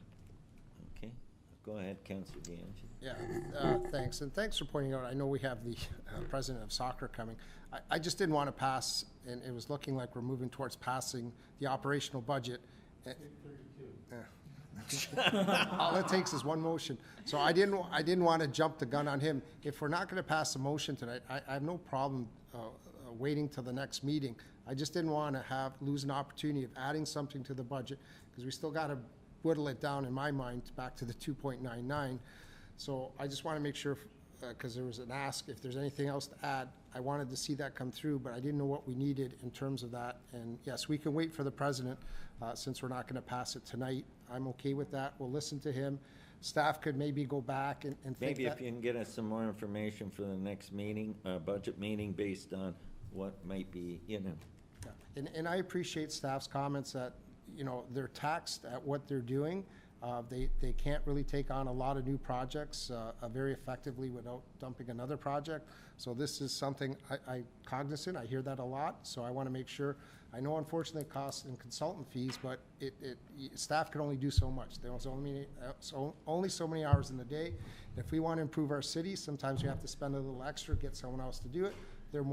Sometimes they're more expertise there, and they could get it done quicker, and it takes that off our plate of our staff. As for development charges, I didn't know if you could fund the development of it, but definitely want to look at the actual construction of it. That will be a DC item that we could add into the background study.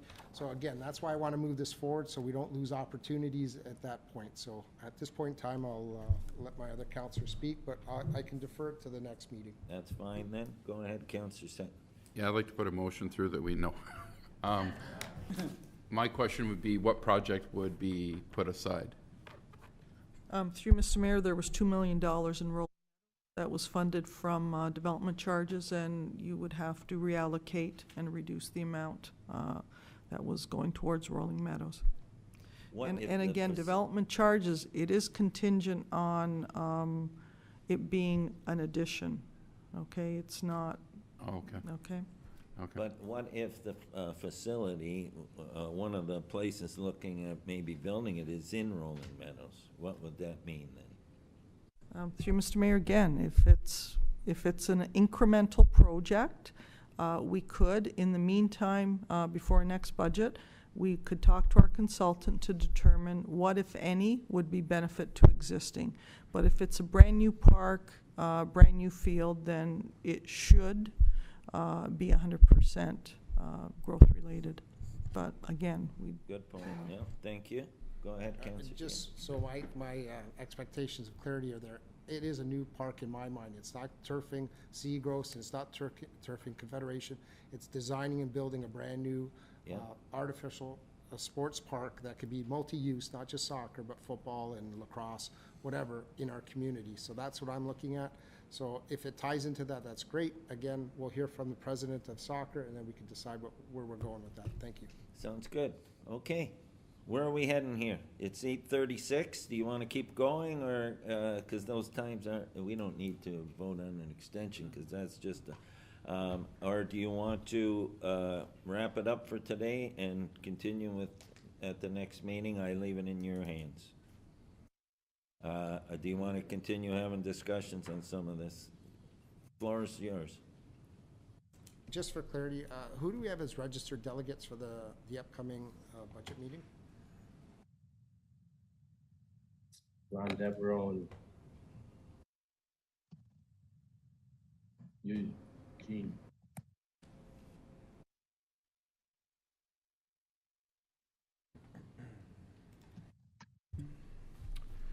So, Mr. Mayor, currently we have a delegation from One Thorold's Indigenous Group. We have a delegation tentatively booked from Thorold Soccer and Ron Devereaux resident. 3.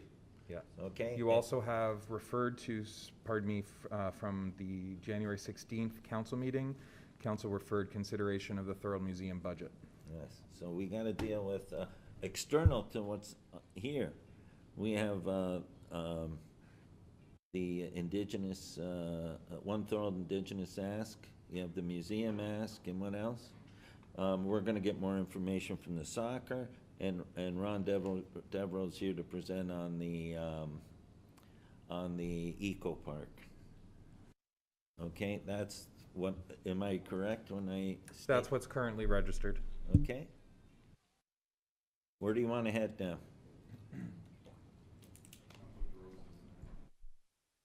Go ahead, Councillor DeRose.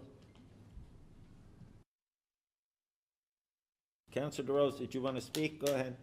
Yeah, through you, Mr. Mayor. I was going to put a motion to end the meeting and give us more time to absorb and look over the budget some more and have better discussions next week. I don't know. But I'll go by what all my fellow councilors feel. So Councillor DeRose wants to wrap up and continue next meeting. Can I get a seconder for that? I got Councillor Longo. Any discussion? So just to confirm, that would be a motion to defer the budget report as amended tonight to the next meeting, because that's a deferral, there's no discussion on that. That's correct. So, okay, so is everybody good with that? Yes. Okay. Can I got Councillor DeRose moving that, and I had, was it Councillor Longo seconded that? Any discussion? No discussion. Oh, that's right. All those in favor? Opposed? That's carried. I'm so happy you're beside me here. So, Mr. Mayor, you have 2 bylaws. You need to seek a motion to defer Bill 7 also to the next meeting. Okay, can I get a mover and a seconder to defer Bill 7 to the next meeting? I got Counselor Sentence, and Counselor Decker. All those in favor? Opposed? That's carried. And secondly, Bill 8, a bylaw to adopt, ratify, and confirm the actions the City Council at its special meeting held on January 23rd, 2023. Can I get a mover and a seconder for that? Counselor Decker, Counselor D'Angelo. All those in favor?